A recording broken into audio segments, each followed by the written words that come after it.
It's time for Twig This Week in Google. Jeff Jarvis is here, Aunt Pruitt, and filling in for Stacey Higginbotham, Shoshana Weissman. We're going to have a lot of fun. Twitter is holding Elon Musk's feet to the fire. They said, you said you were going to buy us. Now you got to. Big Tech is suing SCOTUS to stop that Texas social media law, and why you can't always blame algorithms. Plus, Jeff Jarvis terrifies us all with news of monkeypox. It's all coming up next. Don't worry, it's okay. On Twig. Podcasts you love from people you trust. This is Twit.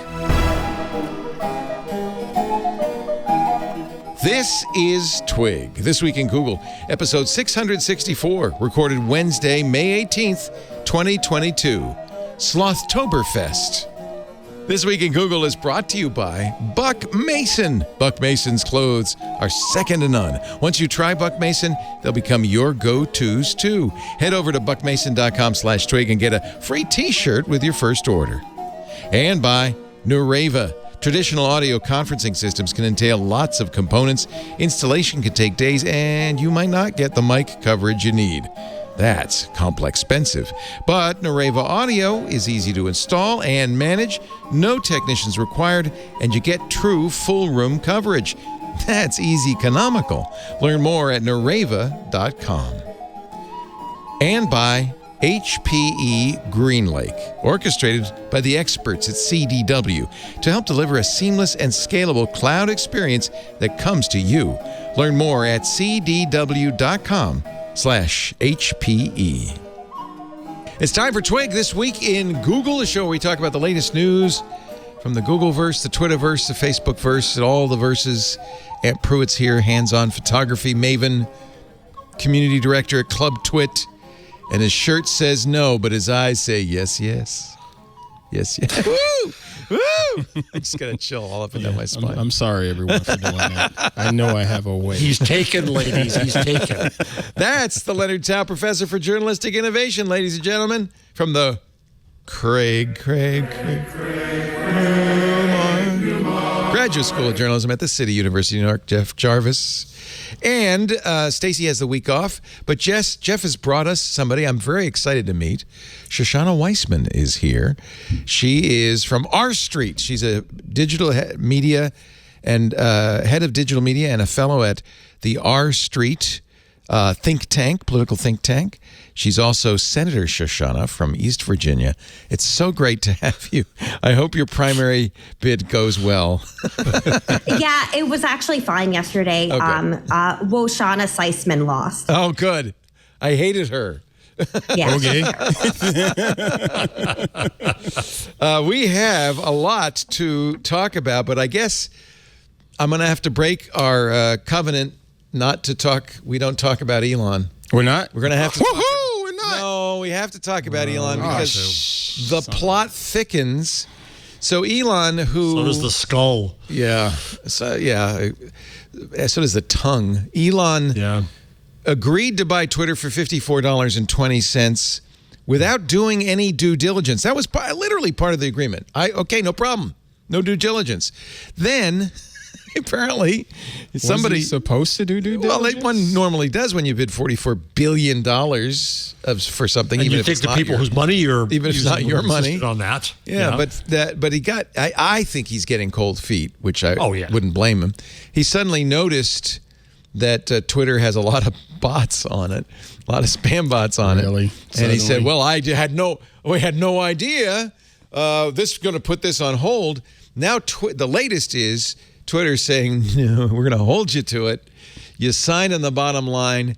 This house is yours. This will be a very interesting thing. I think the market is feeling like it's not going to happen. You know, they talk about the wisdom of the crowds, and we ask our pundits. Well, the market's feeling like nothing good is going to happen right now. Yeah, right now. My FU money just said FU again. Oh, Lord, did it. Lord, man, don't even get me started. Yeah, that's right. A lot of us will be putting retirement off again. You can't get rid of us. We're Twitter's still down here, now man. to $36.85. Elon offered $54.20. That tells you the market has, has no faith that it's going to happen. Otherwise, it would be closer to that. Right. 54.20. So Mike Masnick had a nice parlor game, wondering that if Elon leaves and he's managed to bring the stock way down, who might come in? His thought was Microsoft. Nobody. No, that's nuts. Well, okay, so if this doesn't go through, isn't he on the hook for $1 billion? No, Twitter's not even looking for the cancellation fee. Twitter wants him to. They said, no, you agreed. You said there would be no due diligence. You have no out on this. Mm-hmm. Twitter might have an out because Elon has apparently broken their NDA and he's disparaged them. He said it. This is very mature. I have to say, he did something that even Donald Trump never did on Twitter. He sent the CEO of Twitter a poop emoji. Oh, wow. Even Trump never sank that low. Wow. I think Masnick's nuts. I don't think anybody wants Twitter. Twitter's been for sale for years. This has never been a moneymaker. I don't think anybody wants Twitter. And Elon is definitely somebody guess, given who the chairman is, maybe Benioff. He wants to clean up the internet. No. Shoshana, it's great to have you. Welcome. And she's coming to us. You want to buy Twitter? I was gonna, but I decided to buy something else instead because I definitely have that amount of money, just not for Twitter. Because of maybe people don't know, but you are married. Is it to SpongeBob himself? Yeah. So many people don't know that. The residuals, man, are killer. I mean, is there an official R Street position on Elon Musk at this point? So we just kind of think everyone's flipping out, and we're staying out of it a little. Like we're kind of like. Yeah, it could work out fine. It might not. I don't know. But what I will say is, as someone who watches cartoons a lot, this reminds me a lot of, of the King of the Hill episode where Hank doesn't want to sell his house, so he ruins it strategically, and the home inspector comes and realizes what he's doing. Yes. And I kind of wonder if Twitter's oh man, look at all these bots. It's yours now. And then to dissuade him. And someone made a comment that the producers is kind of the more apt comparison, but it's more to me that King of the Hill episode, that very I think you nailed it. He's ruining the house. Shtick. Yeah. Although it's not exactly the same because he doesn't own it yet, but he's definitely... Oh, I mean, Twitter saying there's more bots than there are. Oh, Twitter doesn't want to. It's Twitter did, though. Agrawal did tell shareholders, we want you to take this deal, and we're going to hold on to it. So who knows who knows what the motives are. This is crazy. I do have a question, though, for you, since you cover government. Why hasn't the SEC done something about Elon? I think one of the things he's getting away with at this point is just completely flouting all the rules. I mean, is the SEC pretty much like a figurehead? Or just they just sort of they fined him $20 million, $40 if you include the Tesla fine. But did apparently, they get that $20 or $40 million? Did they get it out of his pockets? But he wants it back. But the judge said no. Every time I hear Elon Musk and the SEC, I'm thinking, this is just another nothing burger. Nothing's going to happen. They say they're investigating him again. Is the SEC a toothless tiger? So I haven't really touched the SEC before. I don't do financial regulation because personally, I'm more of a comedy Jew than a finance Jew. So finance often goes way over my head. But financial regulation is kind of its own beast. But I know people want the government to go after him, and if there's financial issues, sure. But with the antitrust stuff, that's something I get less, where they're he can't buy Twitter because that's too much, to have all these companies and Twitter. And I'm Twitter is a lot smaller than it's not like he's buying Google. That would be, I think, maybe a different conversation. Twitter's revenue is roughly equivalent to that of the Olive Garden. I'm not making that up. Yeah. And no free bread. No breadstick. So it's not, you're right. And what does it have to do with cars and space and boring holes under Las Vegas? Nothing. So I don't think there's any regulatory issue. I guess it has to be approved, as any merger of that size has to be. But it's not a merger, it's a purchase. Is there an SEC? Right. It's technically a merger. I think that's what Twitter's calling it, is a merger. What? How? A merger with what? A merger with, Twitter and Elon's money. That's what it's. Yeah. Right. I don't know. Well, whatever it is. Poop Emoji Inc. I mean, it's a purchase, obviously. But don't we still have another at least 5 months of these shenanigans to deal with and listen? They said it'll take about 6 months. So depressing. You know what? The longer this goes on, the less likely people are to change Section 230/ruin the internet. So I'm like, all right. Actually, that is part of this, isn't it? Because Elon has said, and we've talked a lot about it over the last 6 weeks, it feels like long, that he wants, quote, free speech, but no spam. He doesn't, and Section 230 says that you can moderate all you want, but he says, well, they should never have kicked Donald Trump off. They shouldn't moderate. Sounds like he wants a moderation-free zone. After what happened in Buffalo this week, egged on considerably by 4chan, I think you could see the end game of no moderation. That's not what we want. Yeah, but also, like, Elon doesn't seem to know what he wants for moderation, like, at all, just altogether, because he was praising the EU standard, and he was saying, yeah, we need to get rid of all this speech, but not this speech, but also First Amendment standard. He also had this strange conception that, like, whatever speech a government allows is free speech, and I'm like, you know how that works in certain countries. That's not what that means. It seemed like the whole EU praising was just a way to get them to shut up and get off his back, though. Was that what that was? Seems like it. Because he's still going to do what he wants to do, you know? It's like, all right, y'all, let me pacify you for a minute so y'all can stop talking about me. Right. Meanwhile, I'm going to go over here and just continue to ruin the social platforms. Yeah. Well, and also spam's free speech. Like, I don't know how he's gonna, by the free speech standard, how he's gonna say, like, I mean, I'm not sure if you all have gotten this, but for years my DMs were full of "hello, my dear," and it was like romance scam starts. I messed with them and it was very fun, and I kind of missed them. You actually met with them? You went and messed with them. Said messed. Oh, messed with them. I thought you said you met with them. I thought, well, that's brave. You went to Nigeria for that, or wow? Yeah, I get those too, by the way. So. You should reply to them. It's really fun. I've gotten some very, very angry. But they one hate that when you play with them. Yeah. But one was telling me to download an app, and I'm like, all right, I'll do this, but first tell me what's an app. So then they're like, Google this, and I'm like, what's Google? And then we keep going, and eventually I'm like, so it's inside my phone. Should I crack my phone open with a hammer? Oh, and they're like, good question. No. It's so good. Yes. Well, they want somebody dumb, so at first they probably loved it, and then they started to realize you're playing them something evil. Yeah. So the Texas social media law, which I think we all agree is insane, but of course it is probably going to be the law. The Fifth Circuit has blocked the blockage. Has lifted the injunction. Now, a couple of tech industry groups, NetChoice and the CCIA, have filed an emergency application with the Supreme Court asking them to stay the lift of the injunction, which, in other words, to keep the law from going into effect. Last week, we were talking about this.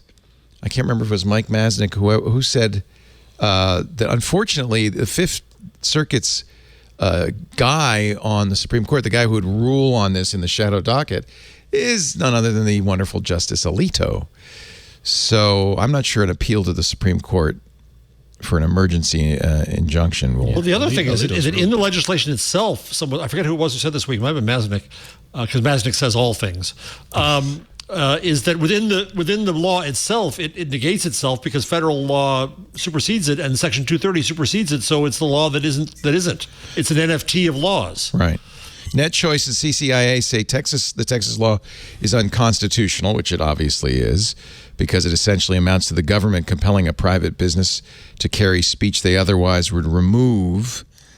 The First Amendment prohibits Texas, they say, from forcing online platforms to host and promote foreign propaganda, pornography, pro-Nazi speech, and spam. Left standing HB 20, the Texas law will turn the First Amendment on its head. That's one way to put it. I think it might be doing something worse, bodily harm to the First Amendment. I almost hate people saying, but what about Texas Section 230? Because I feel like, we don't talk about Section 230. Mm-hmm. Don't bring it up, because that just gives people more ammunition to go after it. Fight on it, right? Yeah. True. Shoshana, what is the chance that the Supreme Court will strike down HB 20? Yeah, like on a larger panel, stuff Gorsuch has said, like Gorsuch understands. I'm a big Gorsuch fan usually. We agree on a lot. He likes licensing reform. He's like alluded to it. So I'm like, we're vibing here, you and me, Gorsuch. He also likes unenumerated rights, which I'm very excited about. And I think he'll look at this and know this is dumb. Kavanaugh's had opinions in the past where like he recognizes how Section 230 works, and he also understands like the dynamic of this stuff. I don't know the other justices. Judge Jackson was talking about in her confirmation hearing, she was asked about 230, and she seemed to have a pretty good grasp on how everything works around here. It's still hard to say how they'll apply it to a state law, but I mean, a lot of the standards around this stuff are going to be strict scrutiny. And like, I'm not a huge fan of the rational basis test, especially when applied to unenumerated rights. So like, I extra appreciate strict scrutiny because it's like the Supreme Court doing its job to review government actions and its First Amendment. So I think it'll be okay. But like, you never know. I mean, the Supreme Court gives us horrible surprises now and then. So I'm like, I hope. But I mean... the one thing that I'm sure of is that I think it's a really good use of government money to spend throwing this through court, defending it. Just the whole process. This was really, really worth taxpayer dollars. So it would be up to Alito whether the court would take the case on. He has the right at this point to unilaterally say, no, we're going to let the Fifth Circuit's decision stand, and that would be that until the case comes to court. Do you think you didn't mention Alito? Is he pro 230? Does he? Good question. I'm sure he's an enumerated rights guy. Yeah, he's not with me on unenumerated rights, and I don't even just mean like the abortion case. I think there's a real deeper theory there that people tend to ignore and only see abortion. Well, for me, it's the right to earn a living. That's an unenumerated right that's been given more protection. There's all kinds there. Yeah. But the filibuster is an unenumerated right too. Let's get rid of that. I'm sorry. First Amendment, is that count as an enumerated right? Yes. Oh, enumerated, not unenumerated. Not unenumerated.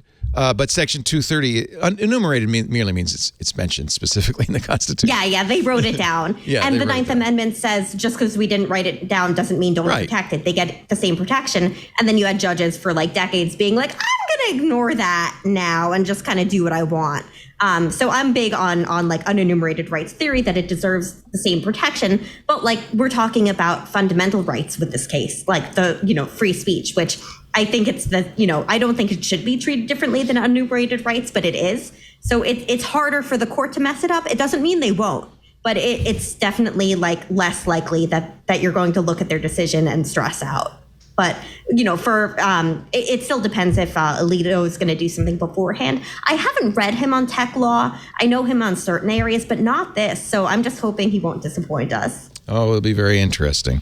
Yeah. In a way, somebody in the chat room is saying, there's something wrong with me. I want to watch the world burn. In a way, I feel the same way. I kind of want to say, make it a law. Let's see what happens.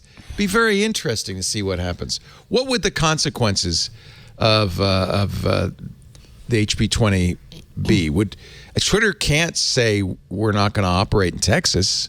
Yeah, they can. They can find some way. Can they? That's what. Yeah, I mean, is it going to be imperfect? It's going to be IP, and somebody will get around it and say, "Aha! I'm in Texas, and I got you, Twitter." But yeah, they can. I mean, Facebook pulled its news from Australia. Yeah, but Texas is a state. Spain. It's not a country. Yeah. But it'd be really interesting then it becomes a warning shot to companies. But God knows, with this Twitter administration and this board, who knows? Who knows what's happening? Yeah. Elon's going to move them to Texas, so God knows. Well, and it may be more to the point, Facebook would also have to get out of Texas, wouldn't it? Facebook's that big. Or maybe not. But how do they do that with a law saying they can't stop operating there just because of the law? Like the law specifically says you have to continue to operate in Texas. Like functionally, maybe there's a way around it, but I'm not sure how they do that. It's crazy. You could make people coming in from Texas indemnify you by saying that you won't do anything, and then if they don't do it, then you put up operating here. Yeah. But you can't get in unless you have a lawyer give you a blood signed oath. That kind of stuff. So how do you feel about cookies, and would you sign this blood oath? It's perfect. Yeah. Yeah. Yeah, that's a lot of blood, though. I mean, like, then you have to get health authorities involved. That's extra layers that I'm not sure they'd be willing to take on for that. They might just stop moderating. Yeah. That's what I'm wondering, is maybe they would just say, okay, fine. Texas gets to give us your firstborn now that you're required by law to have it. Yeah, Oh, geez. Okay. Too soon? Yeah. Well, but firstborn too. Then you have to get other agencies involved. Like, it seems like all your solutions are you're getting more regulatory complexity, and I don't think it makes anything easier. This is the world we live in. No wonder you live in a half fantasy world, Shoshana. It's called Washington now. Shh, don't tell her it's a fantasy. I think she believes it. All right. Bob. We call him Spot. Yeah, I mean, I live here with my husband, and I go out west a lot, but I'm not sure what you mean by fantasy. Yeah, exactly. Mike actually has an interesting piece in Monday's Tech Dirt that Twitch could have actually violated the Texas social media law by pulling down the live stream of the Buffalo murder spree, because that's moderating. That gives you some reason to pause.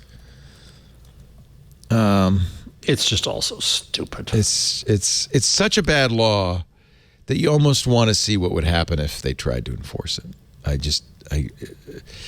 Sometimes I think people make these laws much like the social media law in Florida.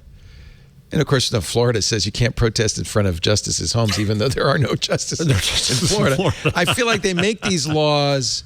To get media attention. It's a political statement as much as it is. It's trolling. It's sort of trolling. That's too nice to them. It's trolling. Yeah. It's trolling media. I can't think of a better use of legislative time than trolling, though. Like, I'm not sure what else it would make sense to do. What would you do if you didn't troll? Right. Yeah. So Governor Ducey has been doing like letting people from other states work in Arizona. And he had a law that actually got me interested in him years ago, saying that state and local governments could not use government money to pay lobbyists that they hire to lobby government itself, because that's silly and duplicative. But really, instead of doing that, I wonder what he could have done and what he could have accomplished if he just tried to troll a little bit harder, We want 10% of the money that we pay to the lobbyists to lobby us. We want 10%. Actually, you could really make some money on that, I believe. I think that's a violation of quantum mechanics, but I think you can make money on that. Charging do you have Michio Kaku? Like, can you check if string theory would be very, very helpful in this. Good Lord. I got a question about this whole, with the Buffalo shooting and the way the government went after Twitch. How fast are we expecting the moderation to be able to jump into the live stream and kill it? Well, the thing that's interesting about the Twitch is I think I saw the number 40 people saw that stream. Yeah, I saw it there. But as soon as it was pulled down, it was reproduced everywhere, and 40 million people, something like that, saw it subsequently. There's that Streisand effect. Right, but people are yelling at the social media platforms as if it was Twitch's fault. Yeah, it's not Twitch's fault. No. It's not Twitch's fault. One thing that gets me too is that, like, obviously platforms don't want the stuff on them. Right. Sometimes they don't act fast enough, but I never understand politicians who genuinely think that their business model is to have like the worst stuff like this and monetize it, because it's functionally not how it works. Like, it doesn't benefit them to have it on the platform. So it's just grandstanding because it's primary season? More trolling. Pain. It's just pain for me. I'm always in pain from this. Like, politicians just not knowing how the internet works. Yeah. Let's see. I think I've... Speaking of the video, though, I think it was... I put a story in there that I found really interesting. This is from Garbage Day. Exactly. Email. Yeah. Yeah. You can't always blame algorithms. So here's the... Tim Kaine did a tweet saying, never mind Fox News, never mind Tucker Carlson, never mind whatever. Actually, everybody's finally talking about. Tim Kaine finally wakes up and says, "Big tech, go after big tech and algorithms." And then this what used to be known as a blogger is now known as a newsletterer, writes, I'm forgetting his name suddenly, that it all came from 4chan. 4chan, the point of 4chan is that it's ephemeral. There's no amplification. There's no algorithm involved at all.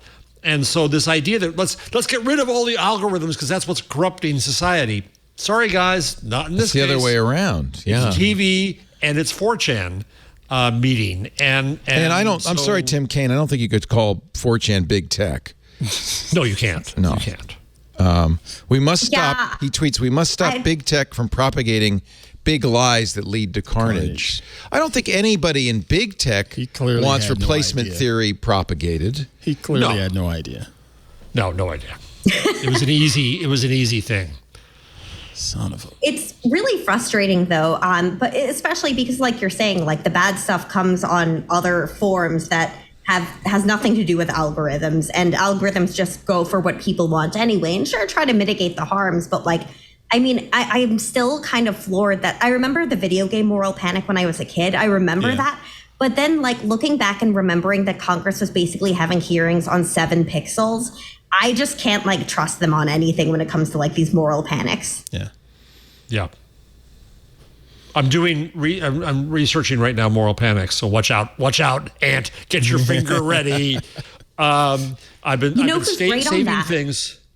Who's Adam Thierer at Mercatus has a ton of work. Yeah. I'm glad you know of him already, but he's great. I need to read his moral panic work so I can, understand, so I can moral panic run moral panics. Yeah. But so I've saved things. I've saved bookmarks to moral panic since 2017. And it's just my favorite of all of them is that sex toys could kill. Oh boy. Have they? I don't think so. I haven't seen anything. But they could. Yeah. Remote control cyber sex toys could be the death of us. Yeah. I'm willing to try just out of experimental purposes. Okay. Live dangerously, Leo. You have at it, sir. I'm a chance risk taker. All right. Boy, let's see. Books can kill you too, says Burke. Books can kill. We know that. Yeah. Books don't kill people. People do. Ideas are what kill people. I don't think big tech is the problem, Tim Kaine. Sorry, it's hard for me to think that that's the issue. I'm trying to get through. I don't know. I'm going on and on through Elon Musk stuff. I'm trying to. There's his mother on the Sports Illustrated swimsuit cover. Wait a minute. Elon Musk is on the cover of Sports. No, the mother. His mother is. Literally. And then Jordan Peterson. Dissed a woman for weighing too much on the SI cover and left. Yeah. 70-some. Yeah. Wow, she looks really good. Yeah. Yeah. Love the palm tree earrings, too. Yeah, those are fun. Yeah. Yeah, first of all, why is there still a Sports Illustrated swimsuit issue? And I guess they're trying to paper over the flaw in the concept by putting a variety of other women that you wouldn't normally put. I mean, it's just hopeless. You can't. It's now owned by SI is now owned by another content factory, like all the other Time magazines are now owned by Dot Dash. I don't know if you saw this story this week. It's a big story this week. The latest report is that People magazine, not long ago, the most profitable magazine on earth, may fold its print edition just like EW did. Wow. People read People. What are you going to look at when you're at the grocery store in line? Exactly. People read People. Elisa reads People, but she's, more and more she's reading it digitally in Apple News. Mm-hmm. So maybe it's her fault. That's the thing. But People wouldn't go away; they would just be digital only. There'd be no news. Yeah. That's the new death. With regards to that Sports Illustrated swimsuit, shout out to Hands On Photography episode number 95, Miss Loretta Houston. She was one of the photographers? She's the photographer. For the whole thing? Whoa. Which episode? Episode 95. Does she talk about it at all? Yeah, we go into it, how Tyra Banks got her the opportunity. Nice. Tyra Banks found her on Instagram and gave her the opportunity, and it just blew up from there. Yeah. Netflix hit by 150 layoffs. It feels like Netflix is panicking. Lose a couple 100,000 subscribers and now it's all over and time to fire people. Now there are 11,000 employees. But it feels like they're panicking. But their whole model, I mean, they spent billions on entertainment, and I think they're trying to position themselves to be able to pay all of those millions of people, not millions of people, thousands of people that they gave huge contracts. Oh, for the movies. Yes. Yeah. All of that content, they didn't just throw a cheap number up there. Like Shonda Rhimes, I want to say she got almost $50 million. I think they already paid him though, right? I mean, I hope she's not waiting for the check still. No, but I'm saying it's just they made a big investment in. I think they return. spent, as I remember, $13 billion last year. It's crazy. On content. I mean, a lot of that growth was fueled by the pandemic. Pandemic's over. People are going outside. No, it's not. Pandemic's not over. It ain't over. Okay, people are going outside. And we have monkeypox now. Monkeypox is in Massachusetts, by the way. Is monkeypox related to COVID or something completely different? It's something whole new thing to worry about. Whole new. Oh boy. All right, now I got to look this up because I don't want you to spread. Which monkeys in Massachusetts started it? Do we know? Oh, boy. I think it was released by the monkeys intentionally. It's a small Massachusetts confirms case of monkeypox. I tweeted one of the doctors I trust on the topic. This is from ABC News. I don't want to show you the picture. It's disgusting. A Massachusetts resident has tested positive for monkeypox, the first case of the rare virus in the United States this year. Shades of February 2020. When we were saying, oh, yes, there's this new flu in China. Mm-hmm. It's transmitted. Angela Rasmussen, who's Angie_Rasmussen, who's one of the experts I trust from my COVID list. It's transmitted by aerosol and direct contact. It's not easily transmissible person to person. Requires close physical proximity. And you might want to move away. And I'd move away a little bit. I think he's risky. The patient is an adult male who recently traveled to Canada. There's your problem. Canada. Right. Canada used to be okay. And Canada's been Massachusetts locked down, right? Department of Public Health says the case poses no risk to the public. The individual is hospitalized and in good condition. Oh boy!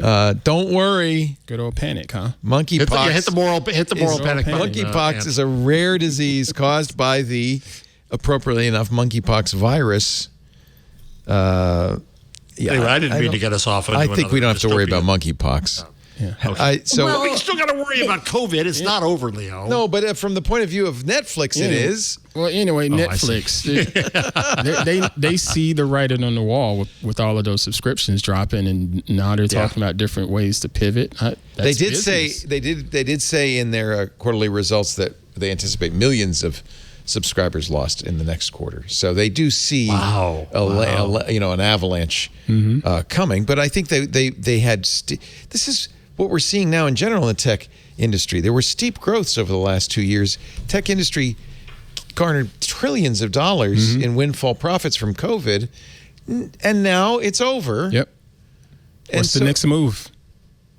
Well, with monkeypox, I think there's some hope that monkeys could start using the internet more, like we were over the past few years. So I think the solution here is for tech companies to send phones to monkeys. Netflix should not ignore the vast and growing monkey population. You're absolutely right, Shoshana. Yeah. There's a real opportunity here. See, that's what I call taking lemons and making lemonade. There you go. Right? Yeah. Brilliant. Yeah. Brilliant. There's always a bright side to everything, including monkeypox. All right. So the rights of monkeys are not enumerated in the Constitution. That's Ergo, they They're have complete freedom. Unenumerated monkeypox. It happens. So Netflix with ads, good idea, bad idea. Thanks for getting us back here. What are you going to do? I think the idea for Netflix is we want to make a lower cost subscription available to people who don't want to pay. What is it now, $14, $15? And that's got to be one of the reasons the subscribers are dropping, right? If we have an $8 one like Hulu does. If we have a $5 or an $8 plan and you're going to have to watch some ads, I think that they're hoping that will work. Plus, their programming was all in all depressing. It was all dark. It was really dark Netflix, during 2020. I could never find anything like cheery in the midst of a pandemic. A lot of the content was dark during 2020. Yeah. I agree.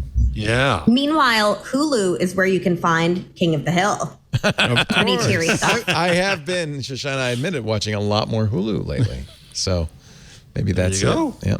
Yeah. Bob's Burgers too. I like Bob's Burgers. The thing about Netflix is She's good. She's good. I told you, she's good. Netflix did the most amazing pivot in the history, modern history of media, right? What other company shifted from mailing you red envelopes to becoming fully digital and gigantic, and just used to just ship stuff and then made stuff? And it was a laughed phenomenal at pivot. They were laughed at. It's like, why are you? A cat has only so many lives, Maybe. Can you pivot again? Maybe, yeah. And what do you pivot to? Two. That's the thing. They're not pivoting. I think this is Ant's point. Yeah. They're not pivoting to anything right now except panic. Right. It's a panic pivot. They're just trying to figure out what to do next. Yeah. Not easy, actually. No. Not sure what I do. It's very expensive to create original programming. Honestly, I think Hulu needs to improve their app. I think that by itself, Discovery is terrible. The worst on Netflix. app on television. Yeah, Hulu's bad too, actually, come to think of it.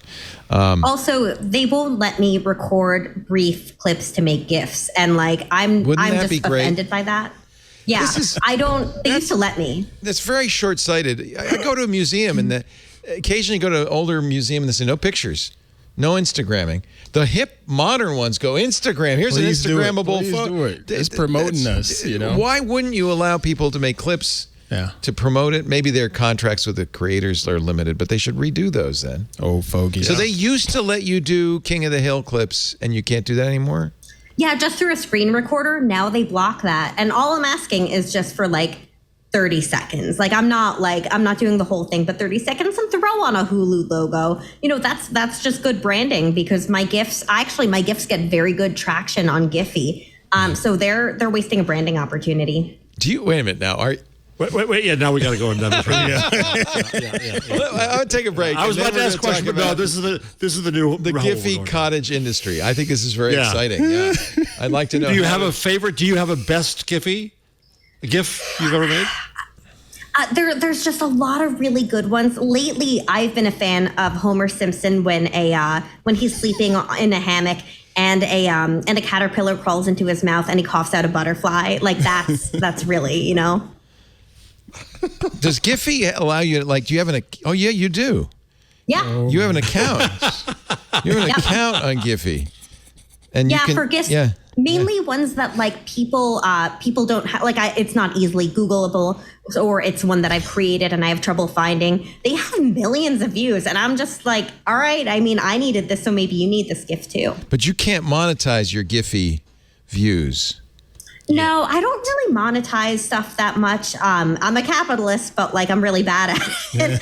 But my favorite kind, by the way. Let's talk. I think we should have more really bad. That's very Leo. Yes.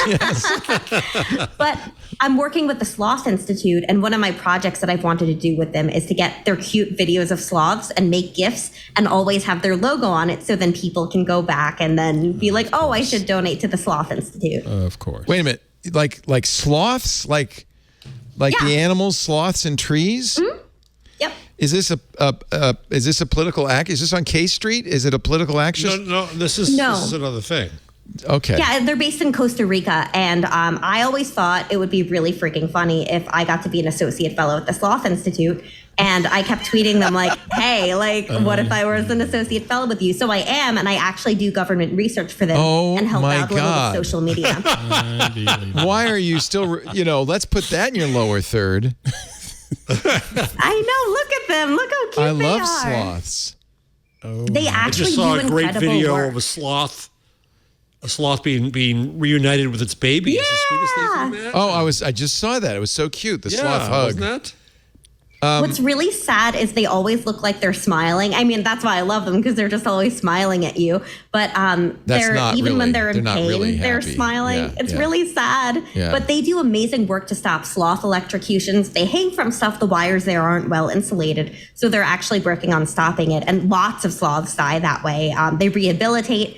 And my first meeting with them, they were, setting up, and they're like, "Well, we're getting this ready. We'll just put the camera in front of this baby sloth." So I'm just sitting for a couple of minutes talking to them, watching a baby sloth. I'd be so happy. I would just say, "Can I call you tomorrow? We'd like to do more of this." Oh. Right. I thought when you said the sloth. Wait. There's sloth merch. Okay, come on, Leo. You got to buy some sloth merch. I'm sorry. All right. Let's see what we can get. Let's get a mug. What's worse on this show? I've spent many dollars on bad sloth stuff. Oh, a sloth mug would be good. Oh, tell me about it. Yeah. I don't believe what I'm seeing. Oh, I love sloths. Though, they're making a mistake because honestly, cartoon sloths are less cute than the real thing. Yeah, exactly. I want a real sloth. Yeah, well, maybe they have rights problems, So I see they're all into veganism. People don't eat sloths, do they? No, I'm also actually a vegetarian. I'm a kosher vegetarian, and my diet sucks because my body's falling apart. I have lots of autoimmune diseases, so I can't eat anything. It's fine, but it sucks to be a kosher vegetarian who can't have chickpeas or cauliflower. That's not super fun. Wow. But yeah, it sucks. But as far as I know, people don't eat. They sloths. don't eat sloths. Yeah, thankfully. Chickpeas? Is that? Yeah, that's a health? I know. So you can't have hummus? They make me really sick. Yeah, I figured out one day that it was making me super sick. That's I know. terrible. That really. Oh, I'm sorry. Yeah. Oh, hummus is it's just okay. a beautiful thing. Yeah. Oh. I know. Every now and then I'm like, maybe I can have it now, and then I'm like, oh my gosh, I cannot have chickpeas now. It's really bad. It's good. It's good. I'm just falling apart. Next October, we have to do a thing on October 20th. It's International Sloth Day. All right, and maybe we could do something to celebrate. Mr. Jerry, put it on the company calendar. Put that on the calendar. I just want it on the record here that as someone who takes this show down rabbit holes, Shoshana has beat my record already. Oh, yeah. A tenth of the way into the show. They actually celebrate International Sloth Day with Slothtoberfest. Yeah.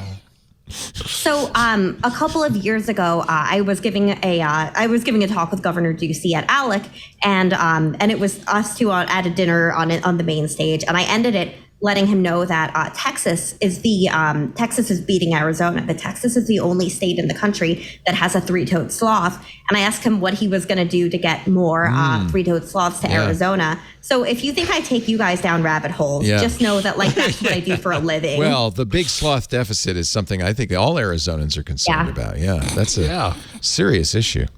Let's take a little break. Unbelievable.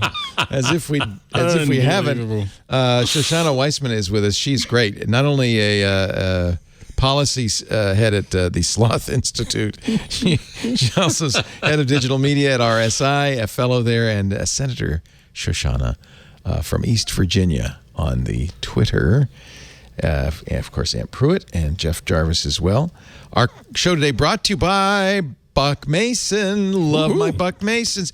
Did you wear those Buck Mason? I'm wearing my Buck Mason right breeches today. I gave you a pair of, I don't call them breeches, pants. Oh, I'm sorry, pants. I gave you a pair of pants. Did they fit? They fit great. Feel great. Oh, I love these daggum. I love my Buck Masons too. We all have our. I wear work clothes. I wear blazer to work. You wear a t-shirt. I just show up. We all have work clothes, but and I remember when I was a kid, my mom used to say, "Okay, take off your school clothes, put on your play clothes." Well, I love getting home, and even as a grown-up, my play clothes are Buck Masons: shirts, sweaters, jeans. It's your go-to in the closet. When you don't have to wear a suit and tie, when you get to wear what you want. You wear Buck Mason. Buck Mason's clothes are second to none. Timeless and never go out of style. By the way, they have jackets too. I'm going to have to start working on the carry-on collection. Isn't that great for your day trips or your overnight trips? Quite nice. Jeans, shirts, jackets. I love my breeches. I don't think they call them breeches. The T-shirts are famous for their T-shirts, by the way. The curved hem tee. And GQ calls it the best T-shirt in the game. And I would agree. They're really, really nice. They're tailored. They look good. They fit well. And I wash them. Every time, and they look just as good as the day they arrived. I just love it. The cotton, the quality, how well made they are makes Buck Mason a real standout in men's and women's clothing, too.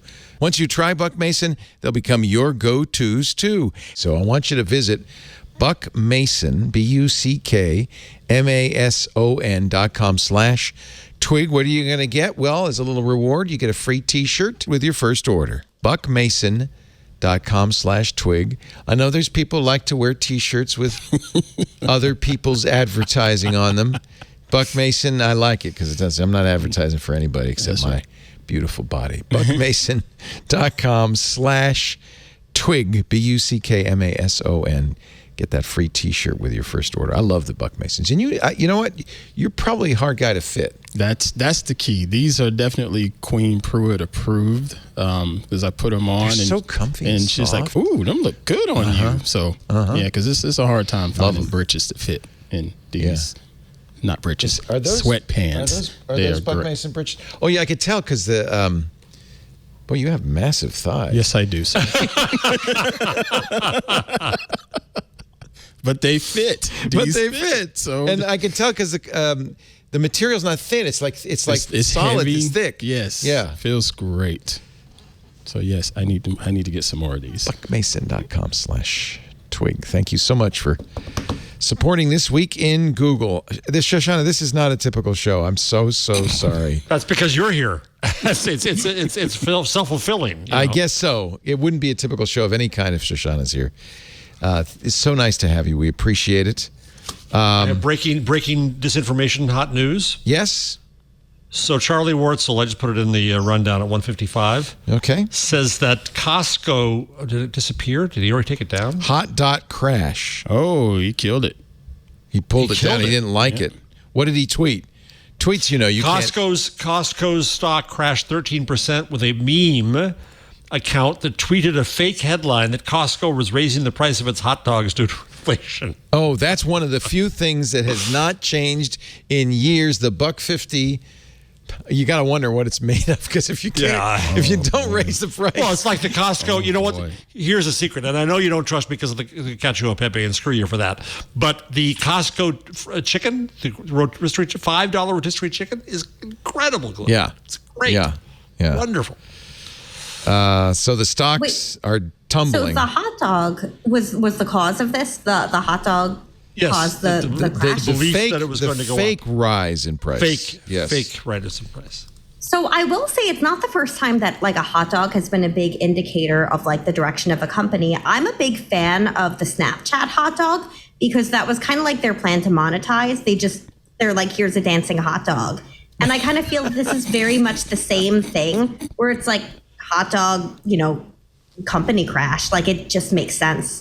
Oh, here's the Charlie just wanted to update his tweet. The Charlie Wurtzel tweet is here. Actually, he's tweeting something debunking. Mm-hmm. But look at. Let me just show you that. Wait, just let me show you the stock. It has gone down $57 in the past 5 days, 11%. But is that because of this, or is it because of the hot dog? I don't know. Yeah. I think it's the hot dog. I really think it's the hot dog. Wow. Well, that certainly would cause people to be concerned. By the way, the chat room is informing they are Hebrew National hot dogs. They're very good hot dogs. Ooh, those are good. They're good hot dogs. They're not just any old hot dogs. I guess it's a Jewish loss. hot dogs finance, Yep. I think it's a loss leader for them, right? They don't care what you pay for the hot dog because they know you're going to buy an 800-pound bag of taco chips. Right, a 20-pound bag of chips. Yeah. So they're kind of okay. The pizza looks like it's been the. We also have just late-breaking Jollibee because I got dancing. No news today. What? Jollibee dancing on 153. It's a little, Jollibee? No, who's Jollibee? Oh, Jollibee is the Korean chicken. Get this. It's it's very, very beloved fried chicken franchise that also serves spaghetti with tomato sauce. I'm going to have to call you on this. I don't think this is breaking news. What the heck is this? I just don't think this is breaking news. Oh, now this is in my watch history. Dammit. What the heck? What's the music? I don't know. It's been set to other music. It sounds like a kazoo band. Yeah, I know. All right. Sorry. Step away from the Twitter. I've got to maintain my title here from Shoshana for rabbit holes. You'll never win. No, I think he's trying too hard. Can't Let's see what you're doing to us. Yeah. We could go to Google's new headquarters. To go off about how about which of us is going to go down the most rabbit holes? Like, is Google going to judge? Google will judge because we never actually talk about Google on a show named This Week in Google. I'm trying to get us back to Google. Here's the new giant tent that is the Google headquarters. It's got a slide in the middle. But from like nowhere to nowhere. Yeah. It looks like maybe they're pushing hedges down the slide or something. That's like it's a bush slide. What is it? Clear story windows allow light on the desks, automated window shades that open and close. They have to because of the sun, I'm sure. Google officially opens yesterday their Bayview campus in Mountain View, California. 1.1 million square feet. Wow. Four buildings. That's the size of an Amazon warehouse. You know, they always say that if you're on the cover of Sports Illustrated, that's the curse. That's the end of your career, right? And I think it's often been said that big corporations that build overly fancy company headquarters, it's usually their last act. Yeah. But I think that this is not the case. Apple just built that $1 billion spaceship campus. And people aren't going there to work. Yeah, that's true. It's kind of a waste of space. It's beautiful. Right, you are. It's empty. It's cursed. Google says it's going to invest $9.5 billion in offices and data centers this year. Data centers make sense. Yeah. This is Google's commitment, they say, according to Fortune, to physical office space. There's the front lobby, which is singularly ugly, if you ask me. Is brutalist the right word? It looks like concrete, but then there's balloons, and it's very ugly. Birthday concrete. Yeah, birthday concrete. That's it. And then why are there plants growing out of the plants at the top? It looks like the end of times, and the concrete has been, the plants have taken over or something. You can sit there and be watered or something. Yeah, interesting. Okay. This is what they call a dragon scale solar system. That's all solar panels. That's cool. 90,000 silver solar panels, generating 40% of their annual electricity for the campus. Wow. This is such a hodgepodge of styles. And there's a huge camel in the background there. Yeah. Blue camel. Yeah. Artwork from local artists depicts scenes of Bay Area ecology. Red trees. Yeah, I don't think we have those. The ventilation system, here's something interesting, uses 100% air. Outside. Outside. What? Outside air. So, it really isn't ventilating if you take it just from the inside. I think it's good to... 100% better for COVID, which is still among us. Would you stop with that monkeypox thing? Bayview is 100% electric, an effort to decrease carbon emissions. As opposed to what? Natural gas. Well, they also have coal. They don't have whatchamacallit, heat pumps. Coal. Yeah. In addition to collaborative and community areas, the campus includes phone rooms and other private spaces. Oh, this is that thing that we were talking about where the privacy thing comes in. Oh, look, there's a massage chair kind of peering out from behind the curtains. It feels really dirty. It feels thrown together, to be honest with you. I'm sorry, but I don't know. They've been building this forever. They've been building this for 4 IOs. But what was wrong with the current Plex? Was it just too small? Is that what it was? Yeah, they need 11,000. They didn't build that Plex. Room for 11,000 new employees who are not coming to work after all. As I was saying, what's the point of following through if... Well, I guess they didn't know because it's not like they started building this last year. It's been literally 4 IOs again. I was there watching the construction. Yeah. I remember seeing the dirty lot a couple of years ago. Adtech's biggest data breach. I'm so sick of data breaches. Did you know about this one? All data is going to get out. Yeah. Let's just know it. This is the Irish Council for Civil Liberties talking about this real-time bidding system. Wait till you hear this, actually. This is kind of stunning. RTB is the biggest data breach ever recorded. It tracks, but not by hackers. This is intentional. Tracks and shares what people view online and their real-world location 294 billion times a day in the U.S., 197 billion times a day in Europe. So get ready, okay? This is an estimate again from the ICCL. Per person per day across the U.S., and by the way, if you live in Colorado, you're the worst off of this. If you live in Colorado, 987 RTB broadcasts a day per person. That means your location data, particularly. So RTB exposes people's data on average 747 times a day. Google, the biggest player in the RTB system, allows 4,698 companies to retrieve data about the people in the U.S., your location data. Microsoft, which ramped up its involvement in RTB in December when it bought adtech firm Xandr from AT&T, may send data to 1,647 companies. Privacy and security concerns have been raised about RTB for years, especially in Europe, but awareness is arising in the U.S. This is from a TechCrunch story that came out yesterday. Natasha Lomas writing. The real-time bidding system's use of web users' interviews or info for tracking and ad targeting. Business is business, clearly. Well, and again, I've said this before, I don't really care if a company buys this to target me with advertising. That seems to me to be a minor hazard. Mm-hmm. But we now know that it's not just companies, it's law enforcement.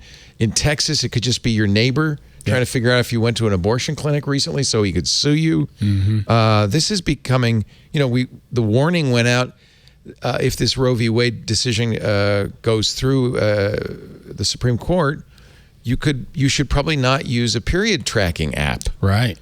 Because that information could be sold on to somebody who would take advantage of it and prosecute you.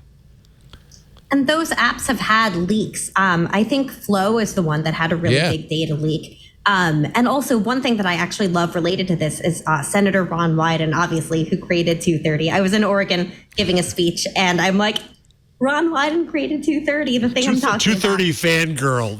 I heart Ron Wyden, really too. I do. I do, too. Yep. But he has a bill that would stop government from buying data to get around, third-party doctrine holes, which I love. I think that's a great idea because it's like, oh, we can't have a warrant, we'll just buy the data. That's not acceptable. And it's crazy to me. I'm open to a federal privacy law. Our straight works on this issue. But I also think it's kind of what you're saying. It's more dangerous for the government to be able to have this stuff, to be able to buy its way out of the Fourth Amendment. And because those holes are there, it's crazy to me that the government isn't like, hey, this seems like a real hazard here. Maybe we take care of this. And it's just Ron Wyden and his co-sponsors off in their corner being like, hey, we're trying to fix this. Maybe we want to do this, The Irish Council for Civil Liberties goes on to say there's no way to restrict the use of RTB data after its broadcast. Data brokers used it to profile Black Lives Matter protesters. The U.S. Department of Homeland Security and other agencies used it for warrantless phone tracking. It was implicated in the outing of a gay Catholic priest through his use of Grindr. ICCL uncovered the sale of RTB data revealing likely survivors of sexual abuse. This is horrific. So it's not the kind of data breach we usually talk about where a company that's been collecting data got hacked and the data leaked out. These are people selling it. This is a system for collecting the data, aggregating the data, and then selling it on. And Google is the biggest player. But that's not news anymore, right? That Google although I think this ICCL report's kind of eye-opening. Yeah, I think that's probably the that's really bad. It's let me say the number again.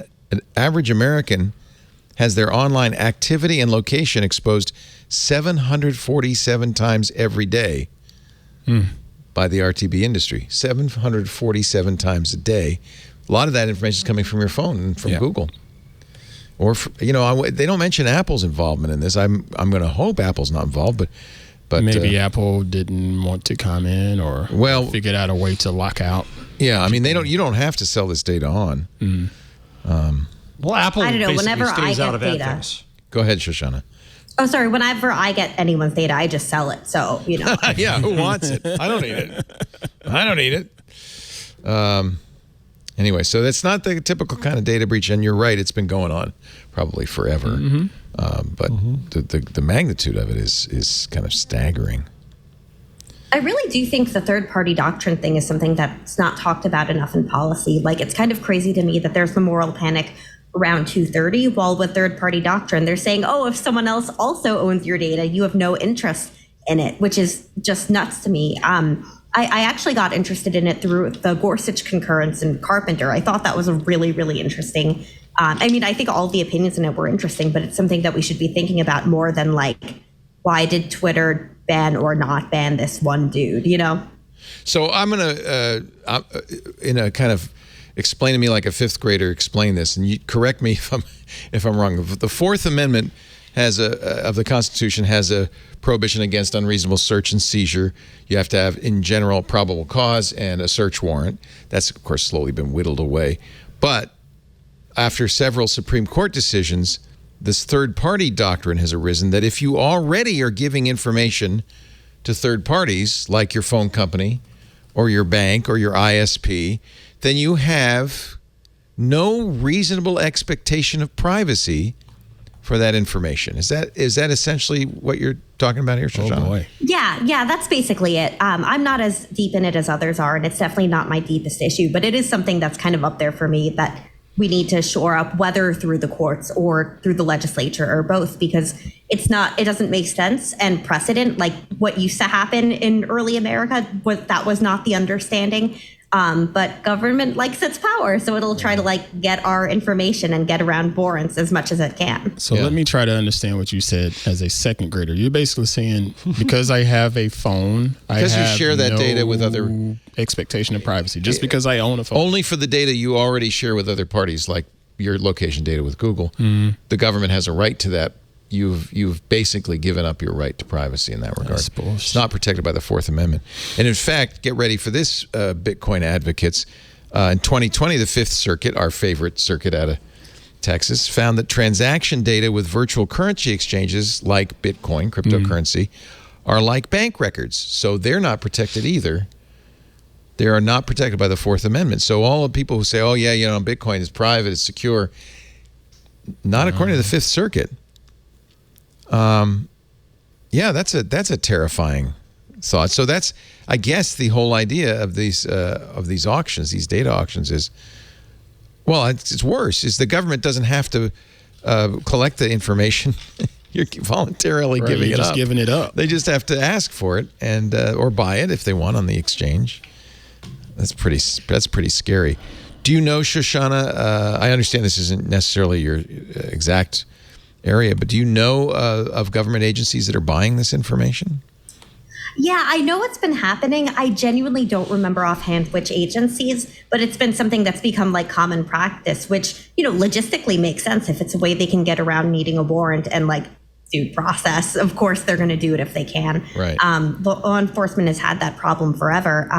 It's kind of wild though that there's not as much interest in that it's really, Ron Wyden's really leading here, but that not a lot of other elected officials are this seems like a violation of rights we might want to shore up. So yeah, it's a problem that's actively happening, and it's just nuts to me that it's getting so little coverage. Yeah. Well, now that we know how much of our information our data smog is coming off of us all the time, maybe we should pay a little bit more attention to who's using that information. And as I said, you can argue with me that, well, it's advertisers, that's harmless. But I think we all agree if it's government, it's not harmless. Correct. It's not harmless. That's terrible.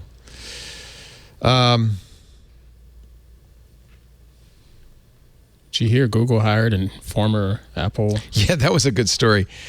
One of Apple's, probably their best known AI guy, left Apple because he didn't want to go back to work. Didn't want to go back to work. In that nice office we built you? He tweeted, among other reasons, that he didn't like Apple's back to work policy, which was, by the way, May 23rd. I think everybody is supposed to go back to work. I believe they rescinded it. I think they changed it. But Ian Goodfellow. Because COVID is not over. Yes. Just to be clear. No, they're right. That's right. Apple's making you wear masks inside the campus. Ian Goodfellow, Apple's director of machine learning, tweeted, "I'm out of here. I don't like this policy," among other things. He came to Apple from Google in 2019. He's now back at Google. So I think this is pretty common in Silicon Valley. There's a kind of that's what developers tend to do, right? Yeah. But he was apparently at Apple one of their leading lights in machine learning. Good. Well, I'm trying to think if this should be a change log. I was gonna. The Google allowing you to have your free, no-cost legacy G Suite with custom Gmail You go ahead domain. and explain it first, then I'll complain. Yeah, so you were on it, so you actually were benefiting. I'll tell you no. I'm always an exception. I'm always a damn exception. You explain it first. Last month, my popcorn. Dang. So Google had announced that people at one point you could sign up, have email at your domain name, leo@laporte.com or whatever, but have Gmail do it for free for one address. Then they changed that policy a couple of months ago and said, no, we're not going to allow you to do that anymore. Now they've announced, after Jeff complained, there is going to be a free legacy edition of G Suite for personal use. Jeff, you don't have to be personal. No, you also have to be personable. Yeah, that's the problem. That's why I fail. Yeah. If you don't want to pay for workspace, and you don't want to export your data, you can continue for free. So that's good news for you, right? No, it's not, because some time ago I ended up saying, well, I'll pay because I wanted more storage or something. I don't know what it was. And two of my former colleagues from the company I left 15 years ago, old friends of mine, I haven't talked to them in quite a while, like years, they have email there, and my son has email there, so there's 4 of us on it. And so I keep on getting these messages from Google saying, if you don't upgrade and update by this at this price, then it's just going to happen to you, like some painful process is going to happen without anesthesia. And I go to the site to try to figure it out, and it is always confusing as hell, because I'm just a little old me. I don't think I can downgrade to personal. So I don't know what the hell's going on. And for you, the main thing is keeping your my Gmail, domain. My domain. Your domain. That's it. Yeah. You want? Yeah. I don't blame you. So I'll whatever it is, I'll pay it. Okay, Google, you got me. It's not too expensive. It's confusing. Well, no, it's just confusing as hell. Why change it, Google? Register. Are you using it for commercial purposes, Jeff? Oh God, if I wish. So as long as it's non-commercial personal use, I think it should be free. But then there's other limits. Into my web domain registration with the registrar. That's this. You still have to pay for that, right, Jeff? You still pay for your but your that's not domain much, names. by the way. It's also it's $10 a year or something. Yeah. That's good. Wall Street Journal. I like the Wall Street Journal. I always have to take these with a grain of salt, especially in the opinion section.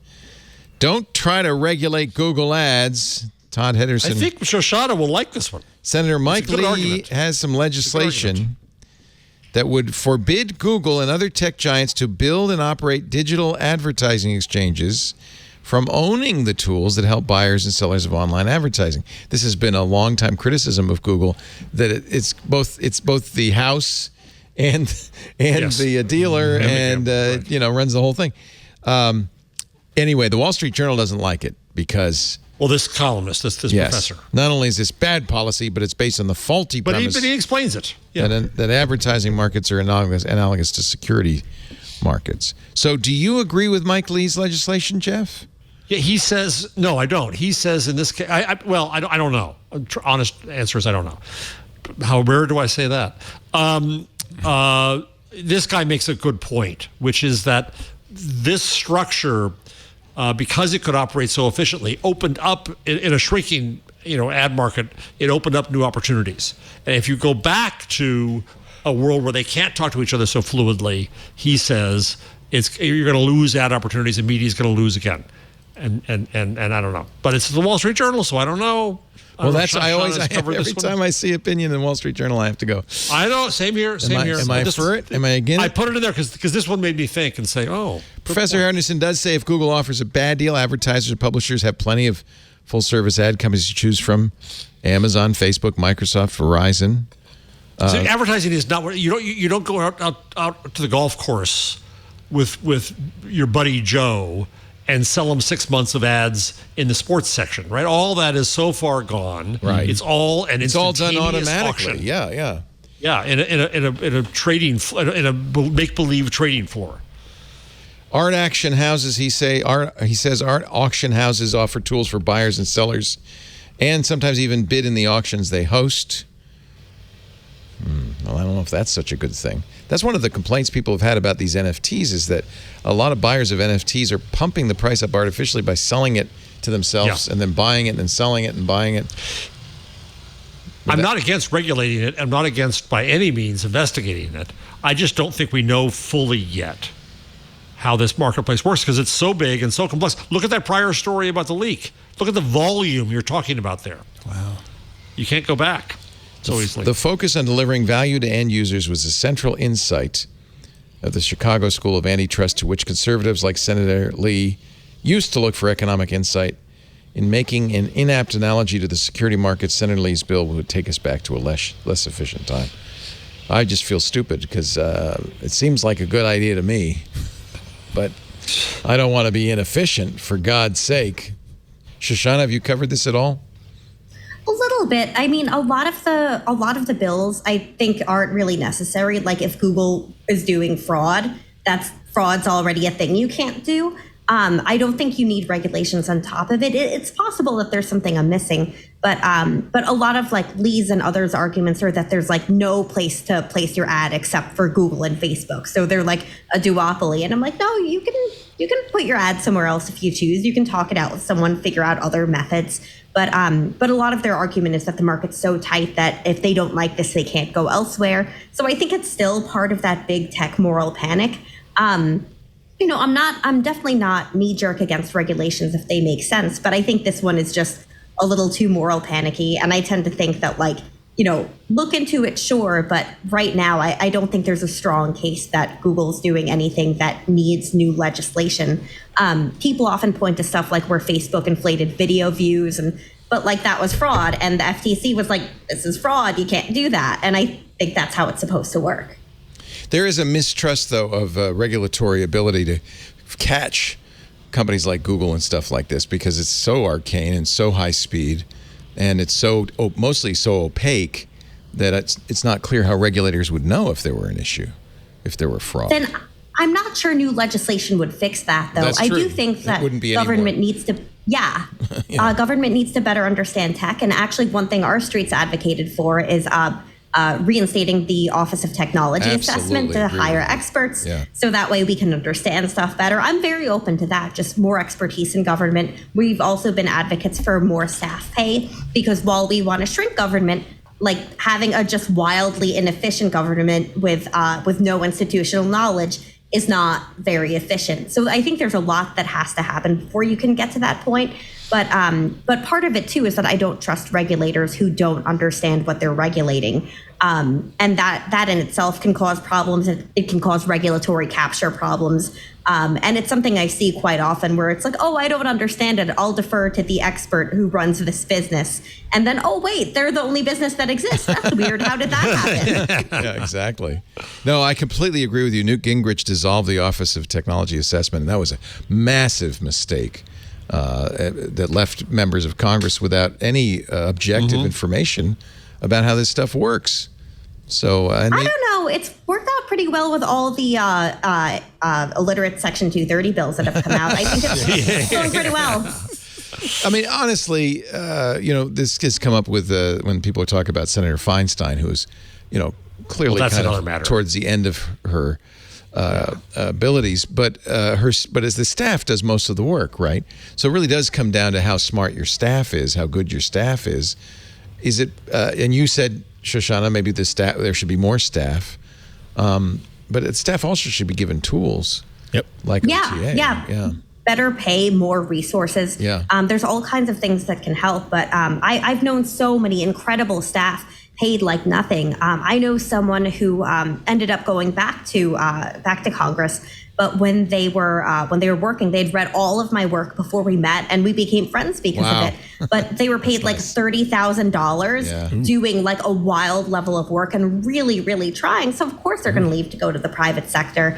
Other friends who weren't making much want to start a family. I mean, for rent in DC is really high too. It's a really, really expensive city, and when you're making it so either only rich people's kids can afford to work in Congress, or if you're not, you have to leave if you want to like move up. That's just not a healthy environment. We should be retaining that institutional knowledge, rewarding good staff. But to that end, though, I think after all my work with government, one big thing that I've really seen is you can really judge an elected official by their staff.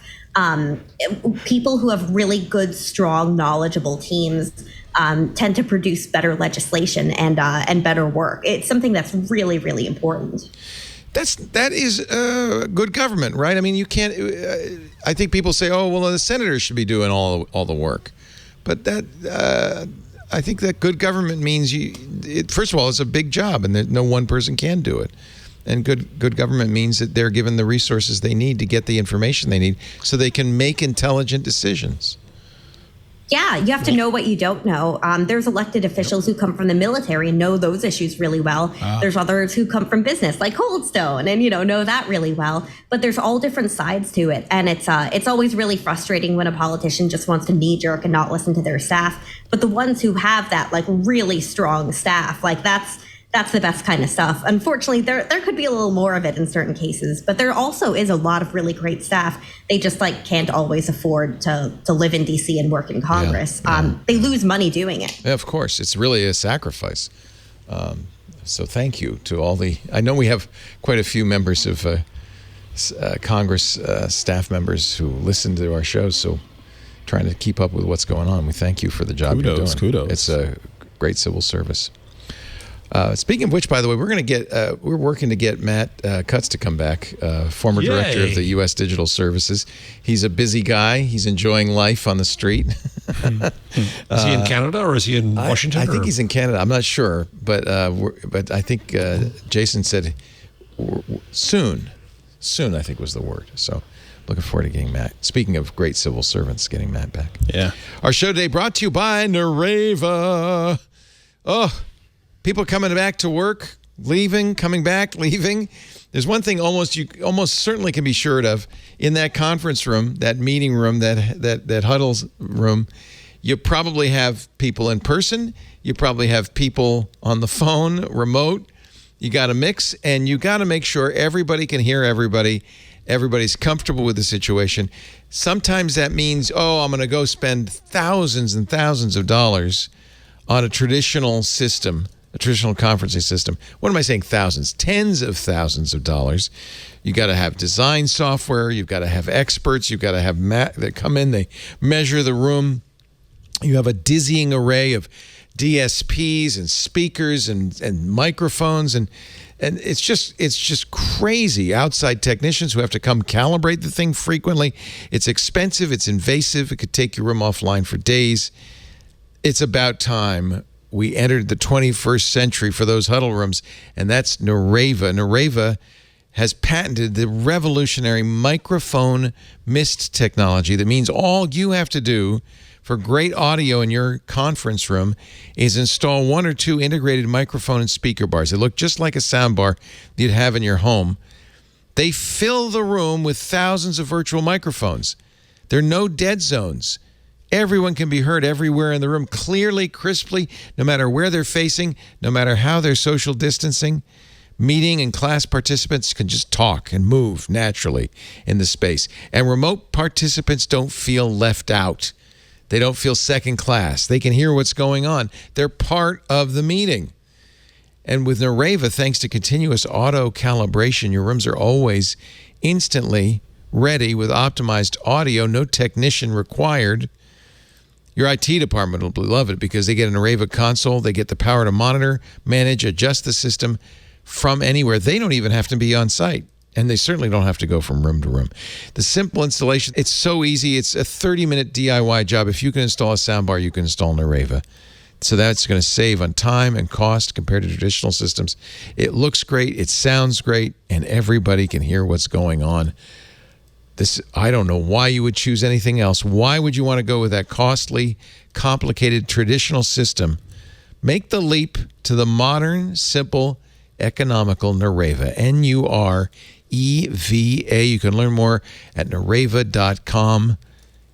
It's just incredible. You just got to try this. N-U-R-E-V-A, Nareva.com. We thank them so much for supporting our show this week in Google. Thank you, Nareva. Google messages users in India drowning in ads. This is maybe the unintended consequence of RCS, the rich communication system Google's been pushing on us. Users are being sent multiple ads a day, even with spam protection on.